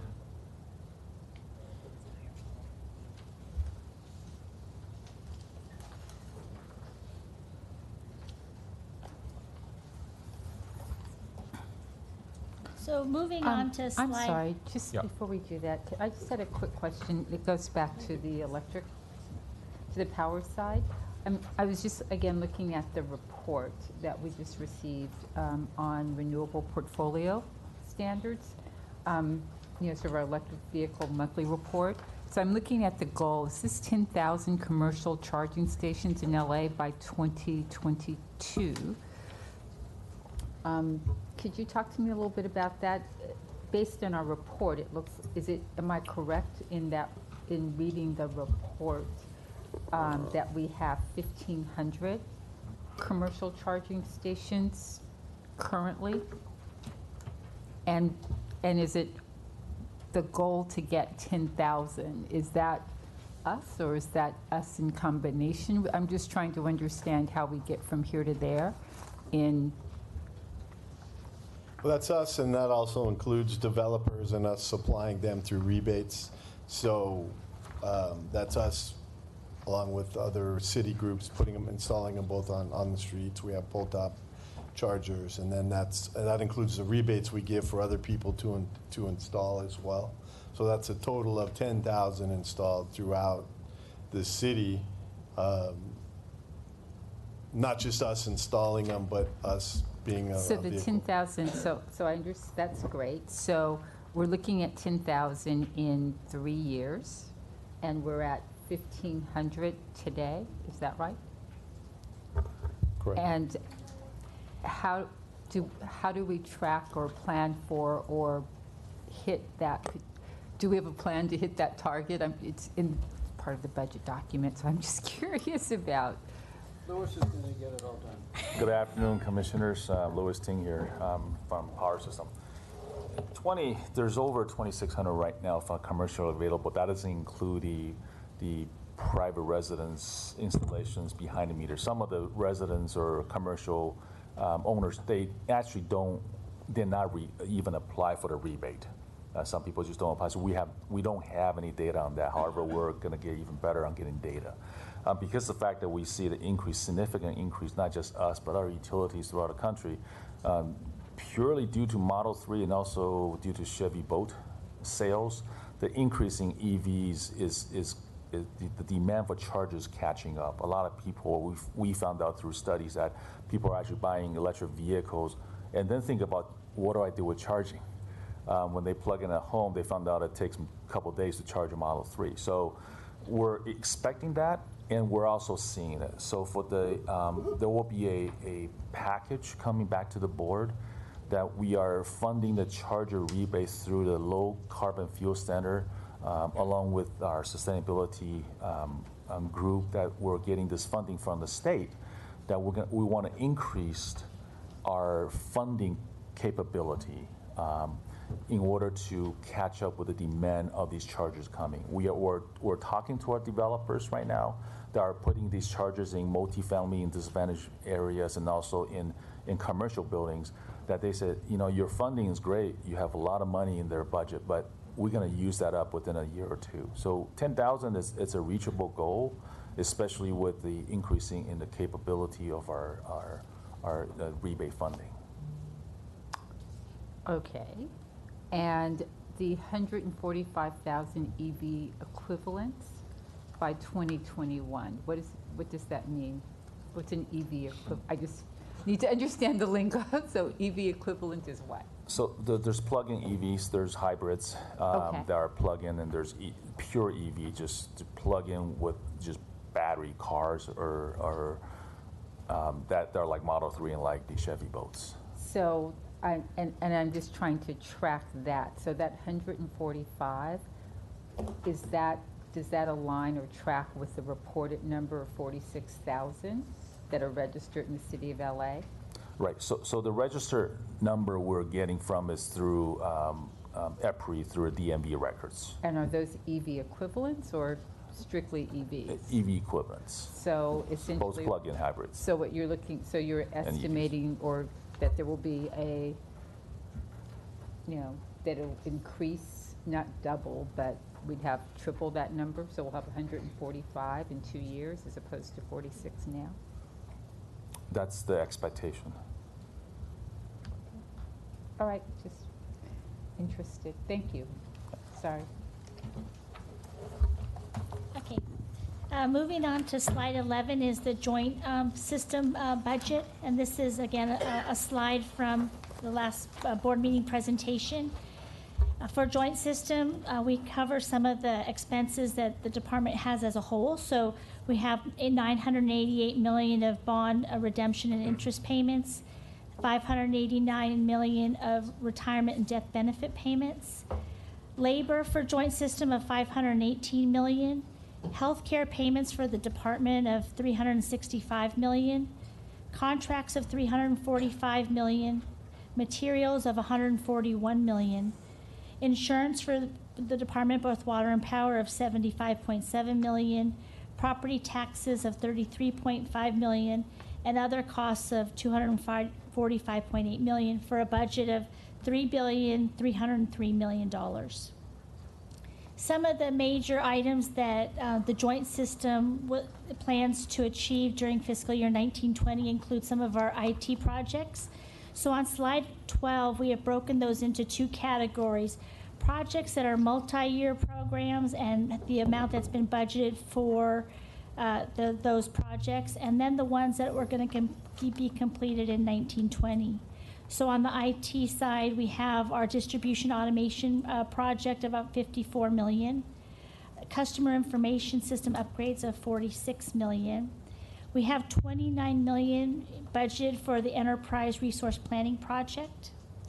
We have $23.5 million for the customer experience investment, which includes the voice over IP to customers, as well as our customer relationship management system.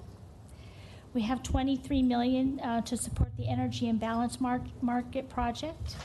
We have $5 million for the budget system replacement project. We have $3.7 million for our geographic information system enhancements. We have $2 million for our Maximo asset management project, and then $2 million for our water control center relocation project. Those are all multi-year projects. For fiscal year 1920, we have $2 million for water information network, $1 million for our Windows 10 deployment, and then we have some upgrades to the commission chambers of $600,000, and then we have our safety training and tracking system of $500,000, and then we plan to do some upgrades to our time capture system called WorkTech for just $50,000. So on the CRIM, or the customer relationship management system. Yes. So much of everything else that we talk about, especially in the customer relations part of our business, or customer service part of our business, is keyed off that. And so I'm curious, this is in the multi-year, what will be complete this year? And will enough be complete to alleviate, or at least to give visibility to the folks who are trying to move the customer first agenda forward in a way that they will be better supported? Brad?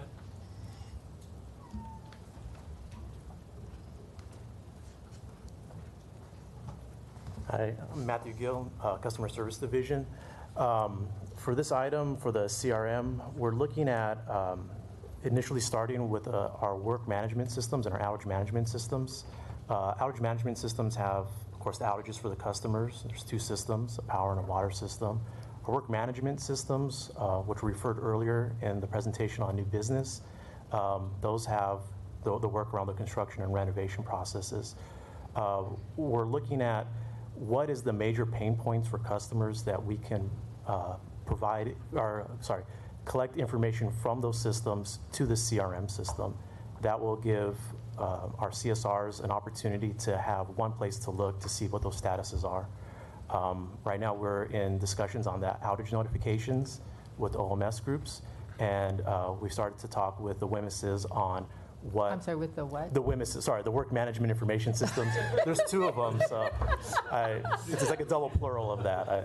It's okay. Apologize. To see what are the major pain points and the information that's needed to be brought from those systems into our CRM system. Now that's just the beginning portion of things, because now we still need to get our CSRs using that system consistently. Right now, they use our billing system for most of the calls and questions. Okay, so by this time next year, will they be using that system? That's the plan. And will this system also be available to the folks who are, I think they were ESRs? ESRs? Yes. Yes, the ESRs who are doing that customer service work for new business, or whoever it is that are the key points of contact, because it seems like not everything gets routed through customer service.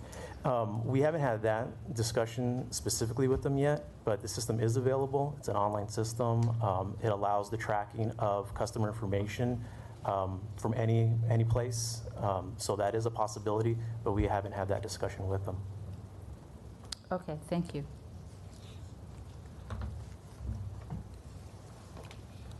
Oh, I'm sorry, one more question. It's a phased process over how long? For the CRM?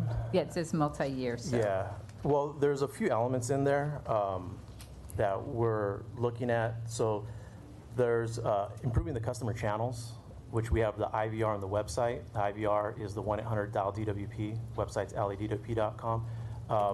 Those are also part of this item for improvement. Those do have a phased approach in terms of what the immediate needs are and the expansion of the improvements. That's probably a little over a year to get to that point outside of the fiscal year. The CRM, like I said, we're going to start with the outage management and the work management systems, but there's additional improvements needed. So I would say it's probably a 1+ to 2 year project to do the full 360 that I think you've been wanting to see, which is the customer channels, having all customer interactions and transactions in the CRM system, tied to other systems within the department that track any customer touch points, either related to the premise or the person, brought into that CRM, and then staff that have customer touch points using that system. So I think all those three pieces together is a year plus the 2 year project. And you're from Customer Service Yes. Division? So are you overseeing this project, or someone else from some other part of the organization overseeing this? We have partners throughout the department that are working with us. We're leading the initial planning part of it right now, but we do got to work with everybody, and they've been very cooperative. So, but you're leading the planning, or your area? This portion right now, yes, I am leading Okay. planning. And then who's responsible for the implementation? Again, a joint effort on that. And who's leading that? The selection, I will help as much as I can in that.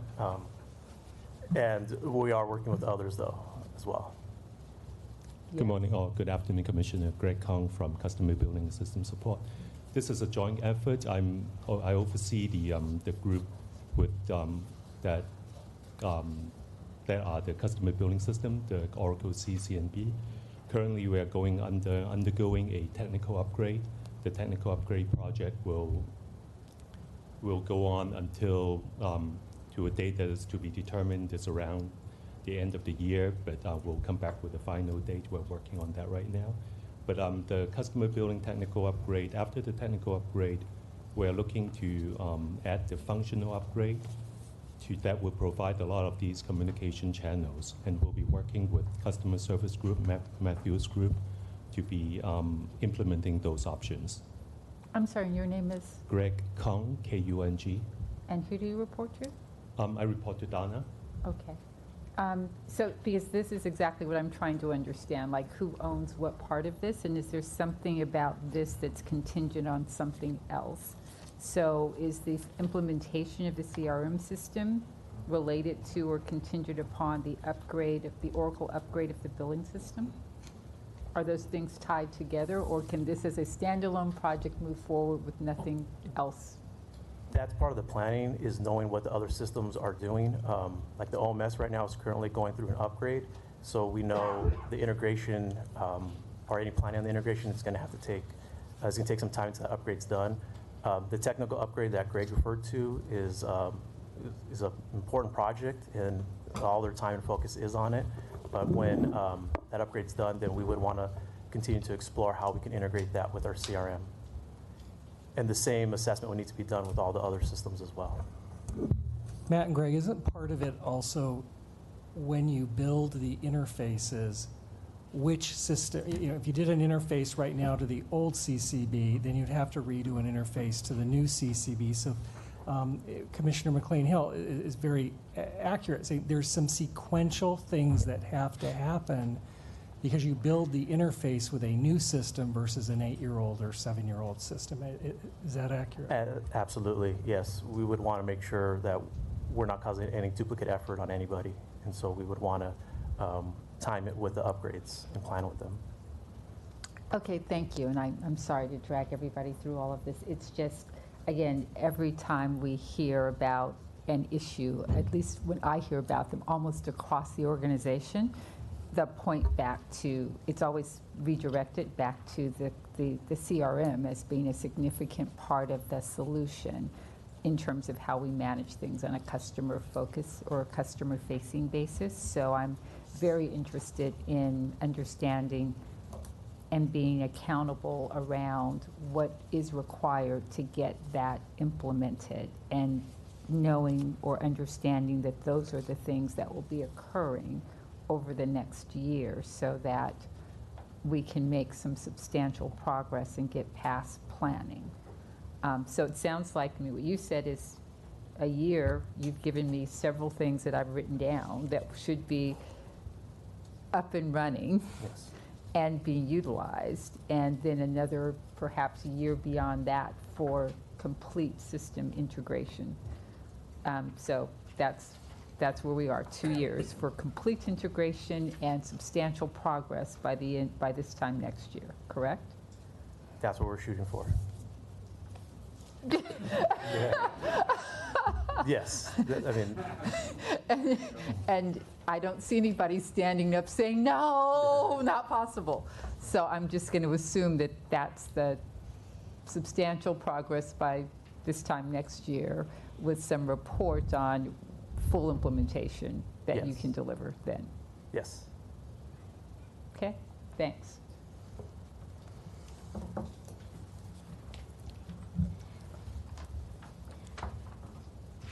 On slide 13, also in the joint organization, is our space management. So for fiscal year 1920, we have 57.5 million allocated. 30.7 of it is for new facilities and office space. 10.9 million is for valet area improvements. We have 5.5 million in ergonomic furniture and remodels. We have 5.1 million for this building capital improvements, and then 5.3 million for other department facilities, not this joint John Ferraro building. And does that include dedicated crews for improvements for capital improvements that are being made based on work orders issued by joint or by whoever it is that is responsible for this area? I don't believe the crews are dedicated. The the power system has crews that work on various capital activities. And so they have a process for scheduling all of the activities. We work with the architect of the building to determine when we're scheduled to have our upgrade. But I think they take all of the activities that they're asked to do, put them in a queue, and then they issue resources as they're available. Yeah, I only ask because, again, what I understand, and, we've heard about, some of the work that's happened. Power's got a lot on its plate just to get its own work done. And that work takes precedent over this kind of work.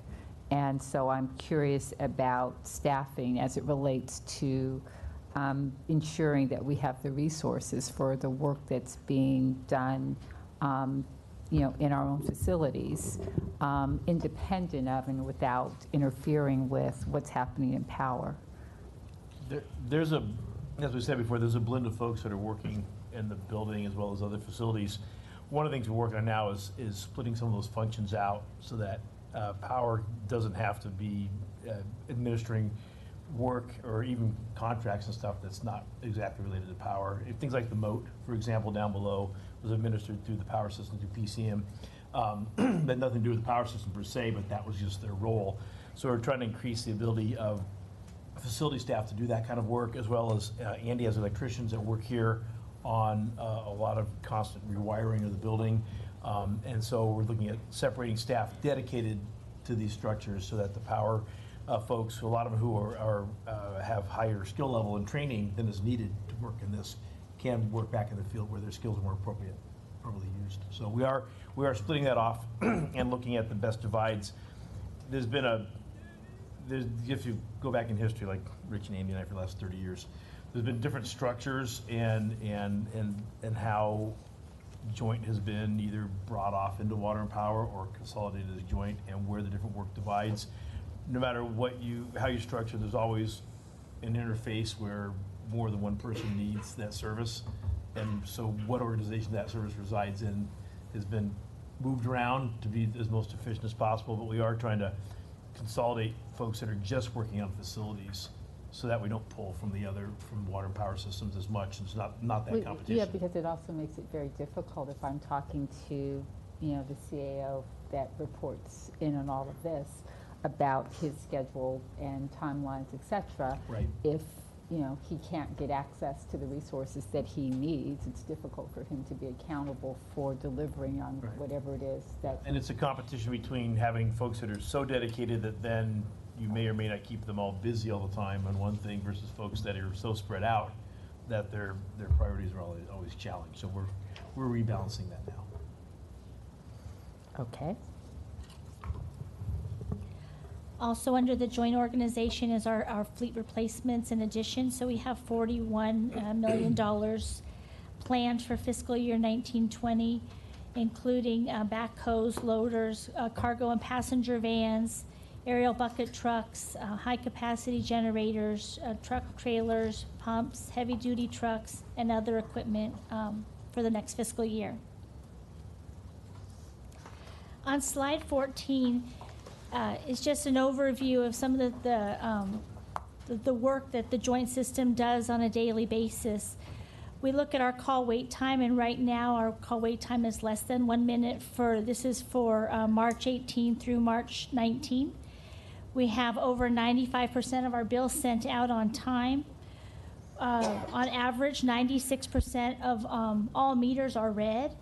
And on average, on an annual year, we handle 2.3 million calls in the call center. So just to give some idea of the work levels that are going on in joint.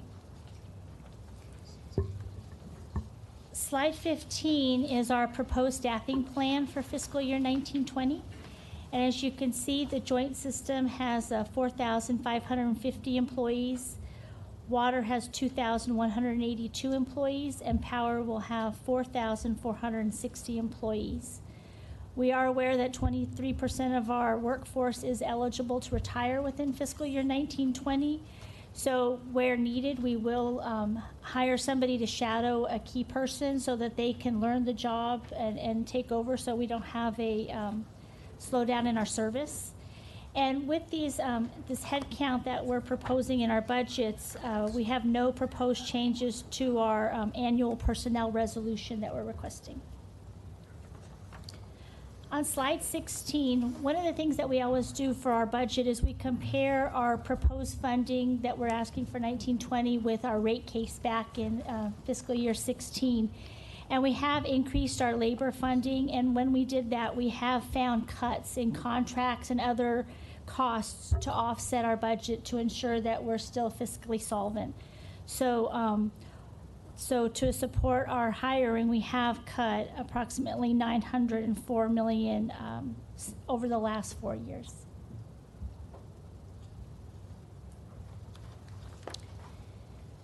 On slide 17, our annual personnel resolution, we're requesting 11,263 positions.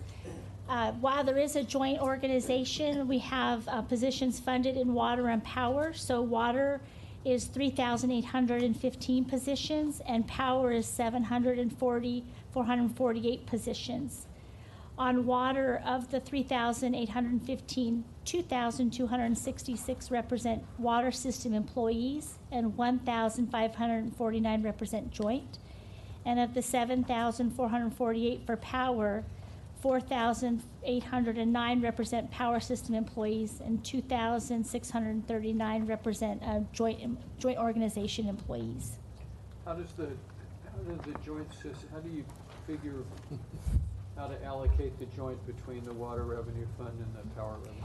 Every joint organization is funded by water and power. Over the years, it's changed. So as for our proposed 1920 budget, there's no major changes that we're planning to do, but it's really basically to try to fairly allocate what one fund will provide for what the other one, so that no burden doesn't fall on any one fund together. So financial services were power funded, human resources were water funded. Over the years, we've just tried to balance it out. Is it designed to be, is the ratio supposed to be similar to the water and power ratio? Not that I'm aware of. It's more of a historic, as things became water or power funded, it was a tracking. And every month we do a cross billing, if you will, so that if one fund does 100% of something, the other fund will pay their fair share by the end of the month. So just to clarify, so as a business, we're a water business and a power business legally under city charter. So everybody has to fall within one of those two things. But under the budget, as Ann said, the money is allocated basically a 70-30 split or thereabouts between water and power for actual spending the money. But as far as people residing in the system, they have to reside as either water or power employees technically. Yeah. Well, I mean, as I Is this understand. just the APR? Yes, I understand. I mean, there's a water fund and a power fund, so ultimately everything has to roll up to that. But as it relates to sort of discrete budgets, we can have a discrete budget that's a joint budget or joint systems budget that's independent, or that we can sort of break out and look at independent of Exactly, the the funds. previous pages, exactly, and move people up or down, or then organizations for how many body counts in every place, and then their work bills out to But who yeah, they're there's serving. some accounting procedure that has to Right. tie it all into the two legal funds. So if you're Ann and her organization, she's split between water and power proportionally because she serves everyone. Other organizations may serve more, like say, take Fleet. Fleet gets billed directly to water and power based on fleet usage, and any overhead at the end of the year gets spread proportionally between them. So is Ann split 70-30? I believe she is. Pretty much. But her loyalties are even. Okay. I found the document that Dr. Pickle provided our board very, very helpful. I don't know if you've had a chance to review and discuss it with him. I have. But he specifically, discussed the huge spike in labor costs, especially for this proposed budget, as well as the non-labor, the contracting costs. And he had a couple of recommendations. What are your thoughts about handling that on our balance sheet? I have a slide in the back, but he has 4 proposed recommendations. And 2 of them relate to power budget capital, which we plan to adopt. And once we adopt the power system reliability one, that will fix the overall 1920 capital budget for power system. On the joint organization, as we go through the slides, you'll see that we have increased the joint budget and actual spending over the last 5 fiscal years. We plan to continue to look at that and see if there's additional tools that joint can utilize to help support water and power. So you indicated, just so for tracking purposes, that there are 4 recommendations and that you plan to adopt 2. The first recommendation was to adopt the water budget as stated, Right. which we will. And then the next one was to look at the joint organization and to see where it could be improved to support water and power and what tools we could do. Well, I want to talk a little bit about that one. So are those the 2 that you were planning to adopt? No, the next 2, 3A and 3B, were related to the power Gotcha. capital budget, which we will also adopt. Okay, so 2 we should discuss. One is everything stays as is. Yes. 3A and 3B are the power recommendations, and you're indicating that you're comfortable adopting those? We will adopt those. We met with power system management late last week. Okay, great. On slide 18, one of the items we wanted to do for fiscal year 1920 was to look at our equity metrics data initiative to see where our budget could support those. As a reminder, we have 4 areas. We have power system reliability, water reliability and quality. We have our customer incentive programs, and then we have our procurement and our employment. So on slide 18, power system reliability, we don't have a specific dollar amount carved out for it. We believe the whole thing supports environment reliability for the whole department. We have $11 million on electric vehicle infrastructure, where we believe we can support disadvantaged communities better. On water infrastructure, again, 100% supports the whole department. However, on water quality testing, we believe $15 million of it can help us with our testing to ensure everybody receives the same high-quality water. On our customer incentive programs, we have $6 million for our community solar project that was spoken about earlier. And then in our energy efficiency, we have $97 million of the $207 million proposed budget to support rebates and subsidies for low-income and hard-to-reach residential and commercial customers. And then $2 million for supply chain services to promote equity in contracting, and then $2 million on human resources for enhanced skilled craft and engineering associate recruitment and to increase gender equity. So I'm curious, what does that look like, both with respect to supply chain and human resources? What does that? I have a couple of slides. Of course you do. Yeah. If you let me, on slide 19 on the power reliability, one of the things we do is we compare our interruptions per customer and then how long they are, and of those customers who has an outage. So we capture these statistics and we monitor them against the major other utilities in the state. On water quality, on slide 20, we look at our main line probability of failures and replacements to look to see is there any area that needs to be serviced quicker than another. On slide 21, we look at our water quality complaints. So you can see on this slide, we do, and during the period January through October 2018, we received 345 complaints. They weren't in any one particular area, but they have been isolated where they were, and we have addressed those to support our customers. On slide, are we meeting the goal of responding by the end of the next business day? Yes, we're about 99% achieved. Thank you. on slide 22 is our supply chain diversity.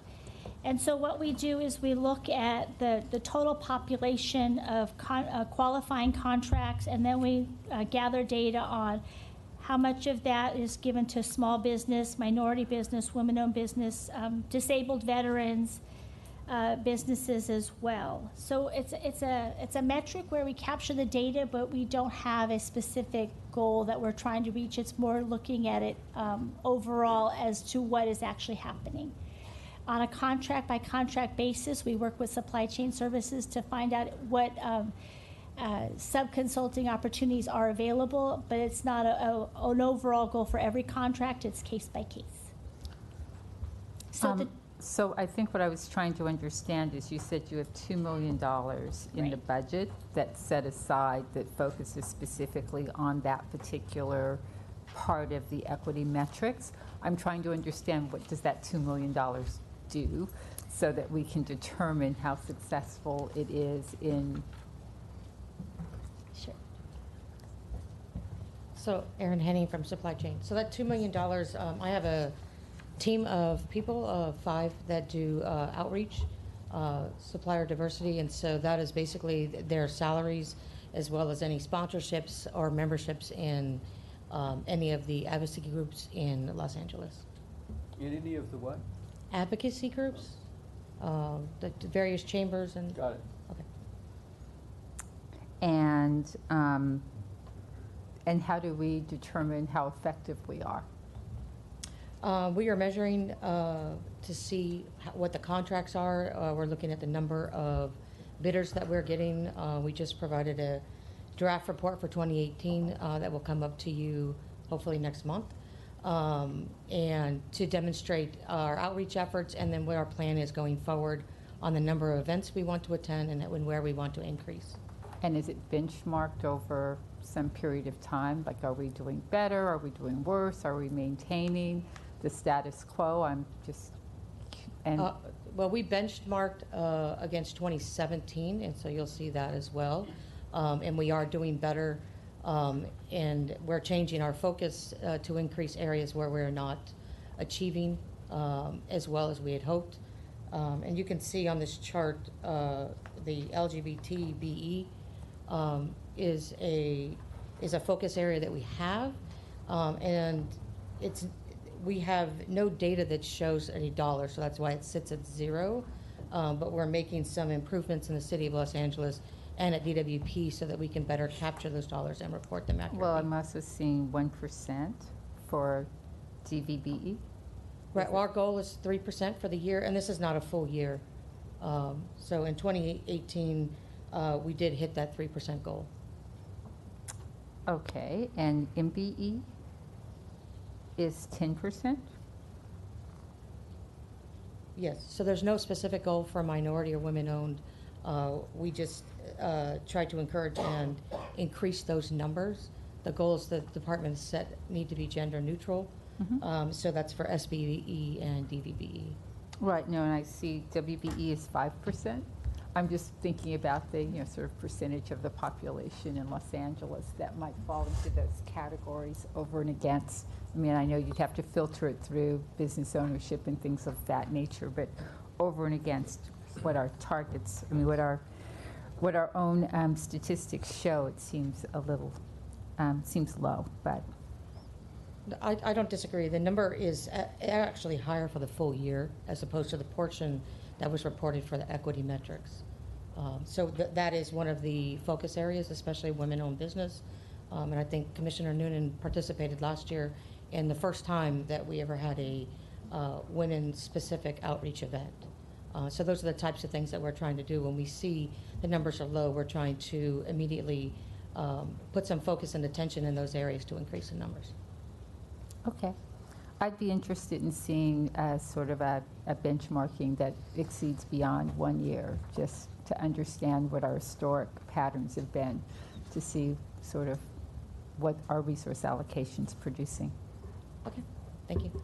Yeah, I think there was problems with collecting that history because at the time before we put the equity metrics in place, they weren't keeping tabs on it. So I think that explains why we're starting from 2017.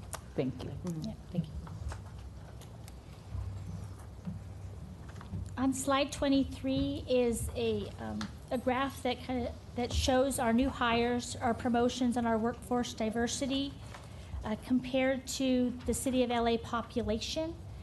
It has the new hires in the blue chart, the promotions in the orange, the total department workforce is our gray lines, and then City of LA population is the yellow. So overall, I believe the department is tracking fairly well with the hiring and the promotions. On slide 24, though, is our gender hiring and promotions.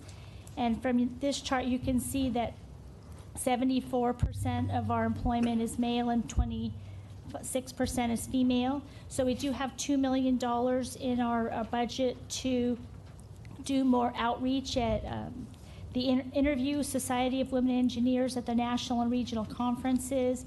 In November 2019, Human Resources will be going down to Anaheim to do interviews.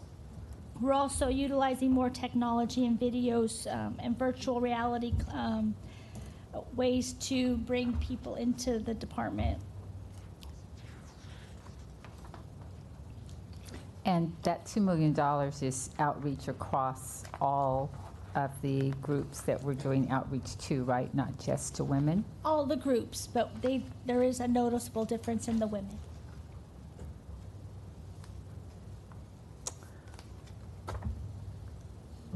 Okay. Slide 25 is a summary of our customer benefit programs. So for fiscal year 19-20, we're proposing $207 million in energy efficiency rebates, $35 million in electric transportation program, power system incentives, the solar incentive rebate program of $12 million, demand response, which is when we ask customers to shut off their power, of $7 million, and water conservation programs of $26 million. On slide 26 is a summary for the power system of their financial plan. For fiscal year 19-20, our proposed budget is a revenue we collect from our customers, of $4,266 million. We'll spend $1,572,000 on that of fuel and purchase power, $1,389 million in operating and maintenance, $656 million in depreciation, property taxes, and other, to give us total operating expenses of $3,617 million. We have non-operating revenues of $202 million net of expenses, estimated city transfer of $236 million, debt payments of $397 million, for a change in our net position planned of $218 million. Assuming that for fiscal year 19-20, we'll end the year with $18.9 million in assets, $13.1 million in liabilities, and a net position of $5.8 billion. That will support a capital investment of $1,735 million, and we will plan to borrow $783 million.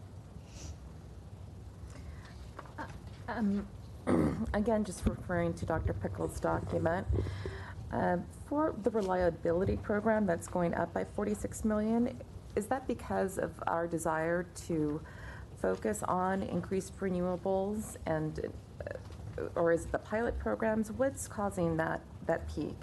And if you look at the overall budget for power, this is the highest it's been since 2016. So can you just elaborate what's lending to this increase? I think on the power system reliability program, this is really replacing the wires, the transformers, and so there's a lot of work that power system wants to get done. To if we can change out the assets before they fail, the customer won't experience an outage, and it's much more cost effective for us to do it before it fails. It's estimated that it costs 3 times more to replace an asset once it's failed than if you have it on a scheduled outage. So power system has proposed to spend more. I think the Office of Public Accountability believes that it's too aggressive. that we won't spend it as much, and that's why they're asking us to pull back our budget to the 1920 level that was in the rate case.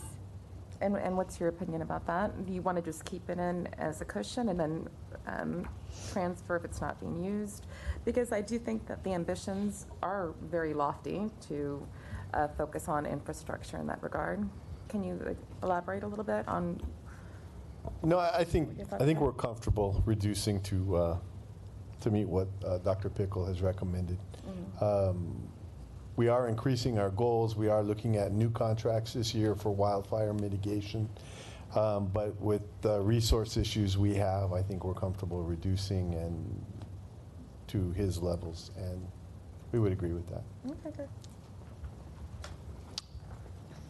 Does anybody else have any questions?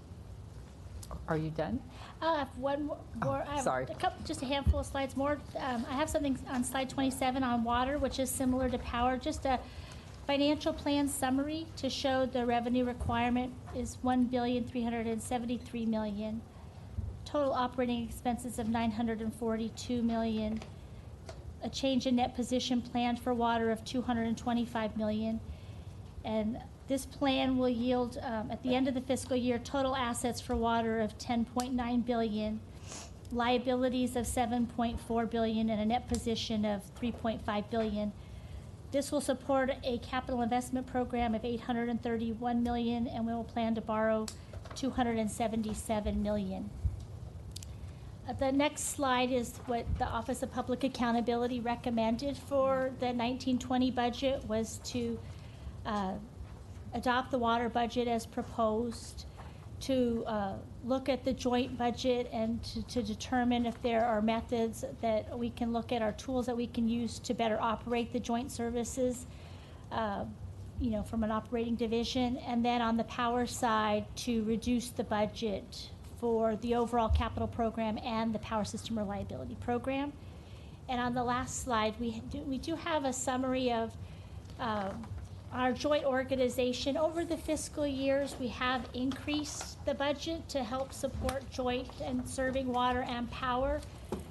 We will continue to look at that and see if there's other areas we can change to better support water and power and to provide them the resources that if that's causing them to have a slowdown in their capital programs. And our next step with your approval is we will transmit the budget to the City Council and the Mayor's office as our 1920 budget.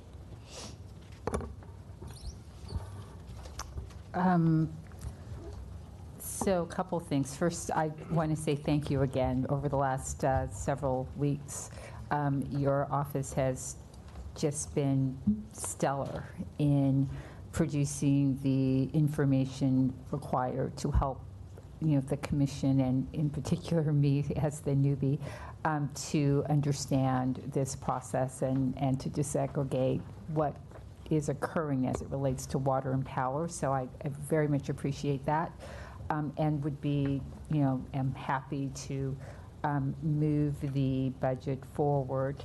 I am interested, however, in the recommendation, the OPA recommendation item 2, and that in particular is in seeing, segregated out a joint systems budget for this board to review and to separately approve. I mean, we're approving fund budgets, but as an operating business, we don't operate by funds. We're operating by functions. So we have a water function, we have a power function, but we also have an administrative function. And in addition to seeing that budget, which I assume will track with what you have embedded in these two fund budgets, or fund reports, fund budgets, I guess, I'd also like to understand the sort of authority matrix with respect to the modification of those budgets, because as it stands now, based on the way that we adopt, I'm concerned, or at least want to understand the degree to which water or power have the ability to modify funds that have been approved specifically for joint. So I'd like to see that authority matrix to give us an opportunity to understand and to better align both responsibility and authority relative to the functions of joint with the budget that's approved by the board to certify or to support those functions. I could report back on a status on that. I could take, if with the board's approval, we could take the 1920 approved budget as today, and then report back monthly or quarterly as to what is the current budget. No. I'm asking you to bring forward a separate joint systems budget, independent of these two. These will be approved today, I would assume. Okay. But independent of that, I'd like for us to be able to review and approve the systems budget for joint. And at that same time, I'd like to understand and to have a presentation regarding the authority matrix with respect to how that budget might be modified, just so that we can get a little more both transparency, but also perhaps a little more control in the hands of the managers or the area leaders that have responsibility for actually achieving the particular work items that are being supported by that budget. So if that's possible. Just for a little clarity, if you go back to page 4, because I want to understand beyond the group area budget, which would be right there. Where it says joint system, there's about 10 different sub-budgets under the joint. So there's the authority and responsibility matrix that we'll bring back. And then do you want to see a more detailed budget versus what's on the 10 or so different categories under joint? Or I think that would be something that would be interesting to have and work with Dr. Pickle's group on, because there are certain areas, specifically around IT and some of the other critical function areas that I would like to make sure that we are really focusing on in a way that will support the particular goals. I mean, again, so much of what we're trying to do that is requiring, that's both multi-year, but also that's very impactful across not just the range of water and power operations, but also very significantly impacts our customer function, is happening in joint. And knowing that we have the resources to do that, and also knowing that those resources are being effectively preserved and leveraged by joint, as opposed to being subject to being a little less reliable based on what may happen in the other systems, I think are just things that we should understand and have a better handle on as we move forward. Is that? Yes, we'll report back. Okay, thank you. Then with that additional instruction, I would like to move, unless somebody has additional questions. I second, but I think the ratepayer advocate might have some thoughts he might want to share with us.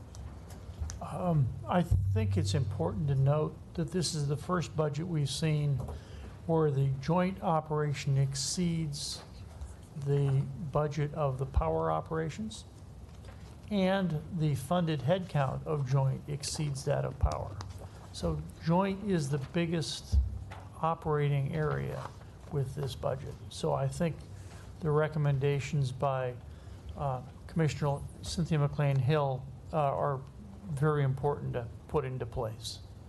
And then there is an operational twist to this budget. It's difficult to adjust these budgets on short notice. So the budget that you will need to vote out today will be the budget as originally proposed by Ann, with adjustments being made in August to bring the systems back in line with what's intended. And the deadline of June 1st is driven by charter amendment, so it's tough to waive. With that actual sort of logistical information, does it make sense then, Anne, only because, you know, I can imagine what your workload is between now and hitting that July 1st deadline, if it makes sense to bring everything back in? I mean, I assume that in August there'll be some adjustment that will be available. If bringing the joint systems budget in August would be a timeline that would make, that is sensible or reasonable. I think so. Okay, thank you. So was your motion to approve both the water and the power budget? Yes. For items 13 and 14, correct? Items 13 and 14. Yes. I second the motion. Any further discussion? Those in favor? Aye. Aye. They're unanimously approved. Thank you. I just would like to say one thing. Like my fellow commissioners, I want to thank staff for reaching out to me beforehand to answer questions. I know it takes a village coming up with addressing the many requirements that this budget entails. And I just want to commend General Manager Wright, the Assistant GMs, Dr. Pickle. I think that you've worked very well collectively to make certain adjustments that I think are appropriate, so thank you. I would second Commissioner Noonan's complimentary statements and comments.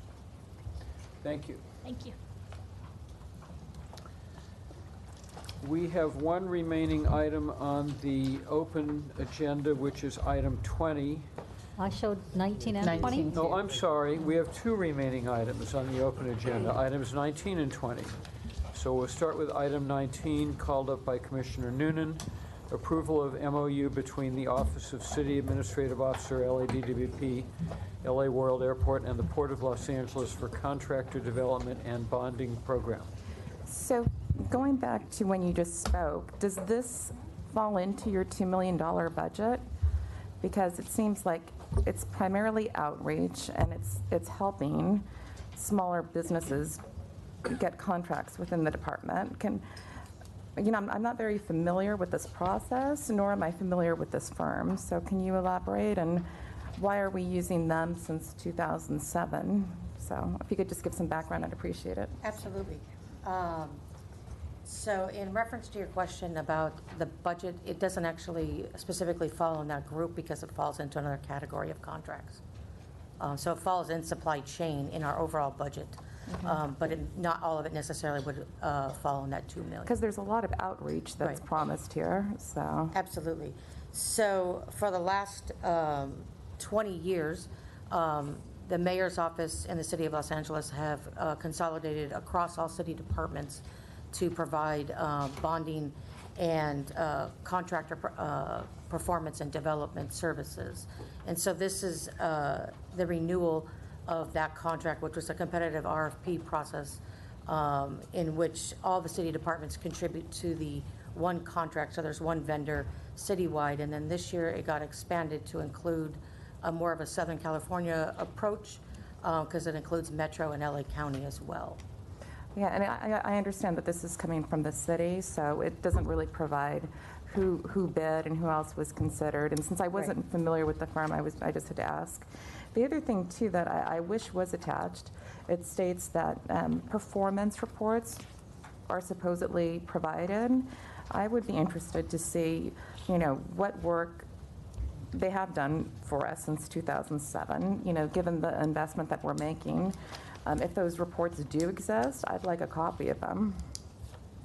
Absolutely. We can certainly share those reports with you. So they do provide monthly reports to the CAO, who administers the contract with the City of LA, and then they are sent out to each of the departments on the number of outreach events, the number of clients they touch, and the number of bonds that they actually issue. I would love that. Thank you. Sure, absolutely. Okay. Is there a motion?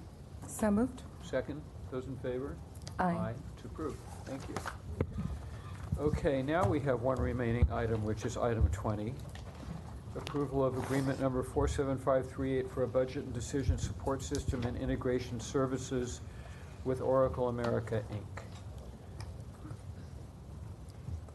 So the department what we're asking for is approval to contract with Oracle to replace our 27-year-old mainframe budget system. We started our RFP back in 2017. We've developed it through supply chain. It's been sent to Gardner to look at our RFP to make sure it was, no changes were needed. It also went to the Government Finance Officers Association, GFOA. They looked at our RFP to see if it was complete or if anything was needed. GFOA also recommended to us that we do one RFP that was for software and system integrated surfaces so that you wouldn't have a conflict between two contracts. They also recommended a fixed price for the installation. So when we issued our RFP, we are planning to not change any of our current data structures, our work orders, our functional items, which the Office of Public Accountability is knowledgeable about. And it also will provide us additional functionality. We have about 800 budget users currently at the department that work on the budget system. So on slide 2, when we issued the last RFP, 8 proposals were received. One was deemed non-responsive. We had a group of 7 department employees that were on the evaluation team, 2 from the budget office, 2 from IT, and then 1 from water, 1 from power, and 1 from joint. Through the evaluation process, they narrowed it down to 3 finalists. AST was an implementer that was also bidding the Oracle tool. Oracle themselves was bidding their Oracle Hyperion tool, and then to get it was proposing their personal tool. And from that, the group felt that Oracle using the Hyperion tool was the most responsive and responsible bidder. We're asking for approval for a 5-year contract not to exceed $7.5 million. It would be $2.2 million in consulting services, which is a fixed price. Core technology, which is software and hardware, a fixed price of $3 million. We've negotiated the maintenance for the system for 5 years at $0.7 million. And then because the system is 27 years old, there's going to be anticipated items. We just don't know what we're going to come across. And so we, in our proposed board package, we have $1.6 million of time and materials task orders that we would work with Oracle on to ensure that the system has proper response time. It captures the data the way we need to capture it, and serves the department so that we can have a more modern tool and to better support the budget coordinators. And this is it's a 5-year contract for systems implementation. Is there? It's an 11 to 12 month implementation, but because the contract has the maintenance for 5 years, that's why it's a 5-year contract. And we would have the ability to do the unanticipated tasks over the 5 years. So if there's a new tool that water or power wants to also work with the budget system, we'd have some money to help us with that. Okay, thank you. Is this linked to the ERP process? This will actually be before the ERP. The ERP, we will have to redo our chart of accounts, and we will have a lot of changes to our information reporting structure. So this will be before the ERP, and it will help us budget between when that system is put in place. But once we have the ERP, we'll need to relook at our budget data and see how we pull it together. So this is technically separate? Yes. Yes. And we made it explicit in the contract that us receiving this contract was not a step into walking into the ERP. That was really my question. Okay. Yeah, thank you. Is there a motion? I move approval. Is there a second? A second. Those in favor? Aye. Aye. I guess that was an aye because you seconded it. Yes. So it's approved. Thank you. Thank you. Thank you. I was reminded that although we have finished the agenda items, we still have to go back to the monthly reports and to the minutes. So power for April. The monthly reports are in your packet. If you'd like any questions, Andy can answer Any them. questions? Hearing none. RPS, I guess the same. Okay. Is there a motion to approve the minutes of the May 14th board meeting? I have a question or a correction. Okay, this is the time to offer it.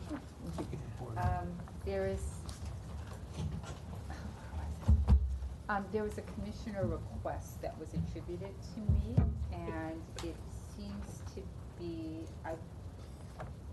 it didn't reflect the actual request, which was related to restacking of the building. Instead, it said something different. Do you want to just... Did you say staffing or stacking? Stacking. Yeah, it says provided follow-up report on the joint system restructuring plan. That wasn't what I asked for. What I asked for, so you would that would change to joint systems restacking.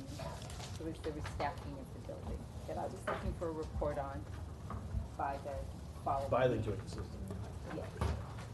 So we'll leave it to you to provide the language to staff. So I'll make it, I Yeah. will make an edit and provide that to our staff? Yeah. Over Perfect. there? Perfect. So is there a motion to approve it as amended by Commissioner McLean-Hill? So moved. Second. Those in favor? Aye. Okay, Counselor. Yeah, at this point, we will recess into closed session to address the agenda items for closed session, and in accordance with California Government Code Section 54957.1, we'll report any final actions taken therein. You do that very well. Yes, sir. 54957. Make it up as I go along.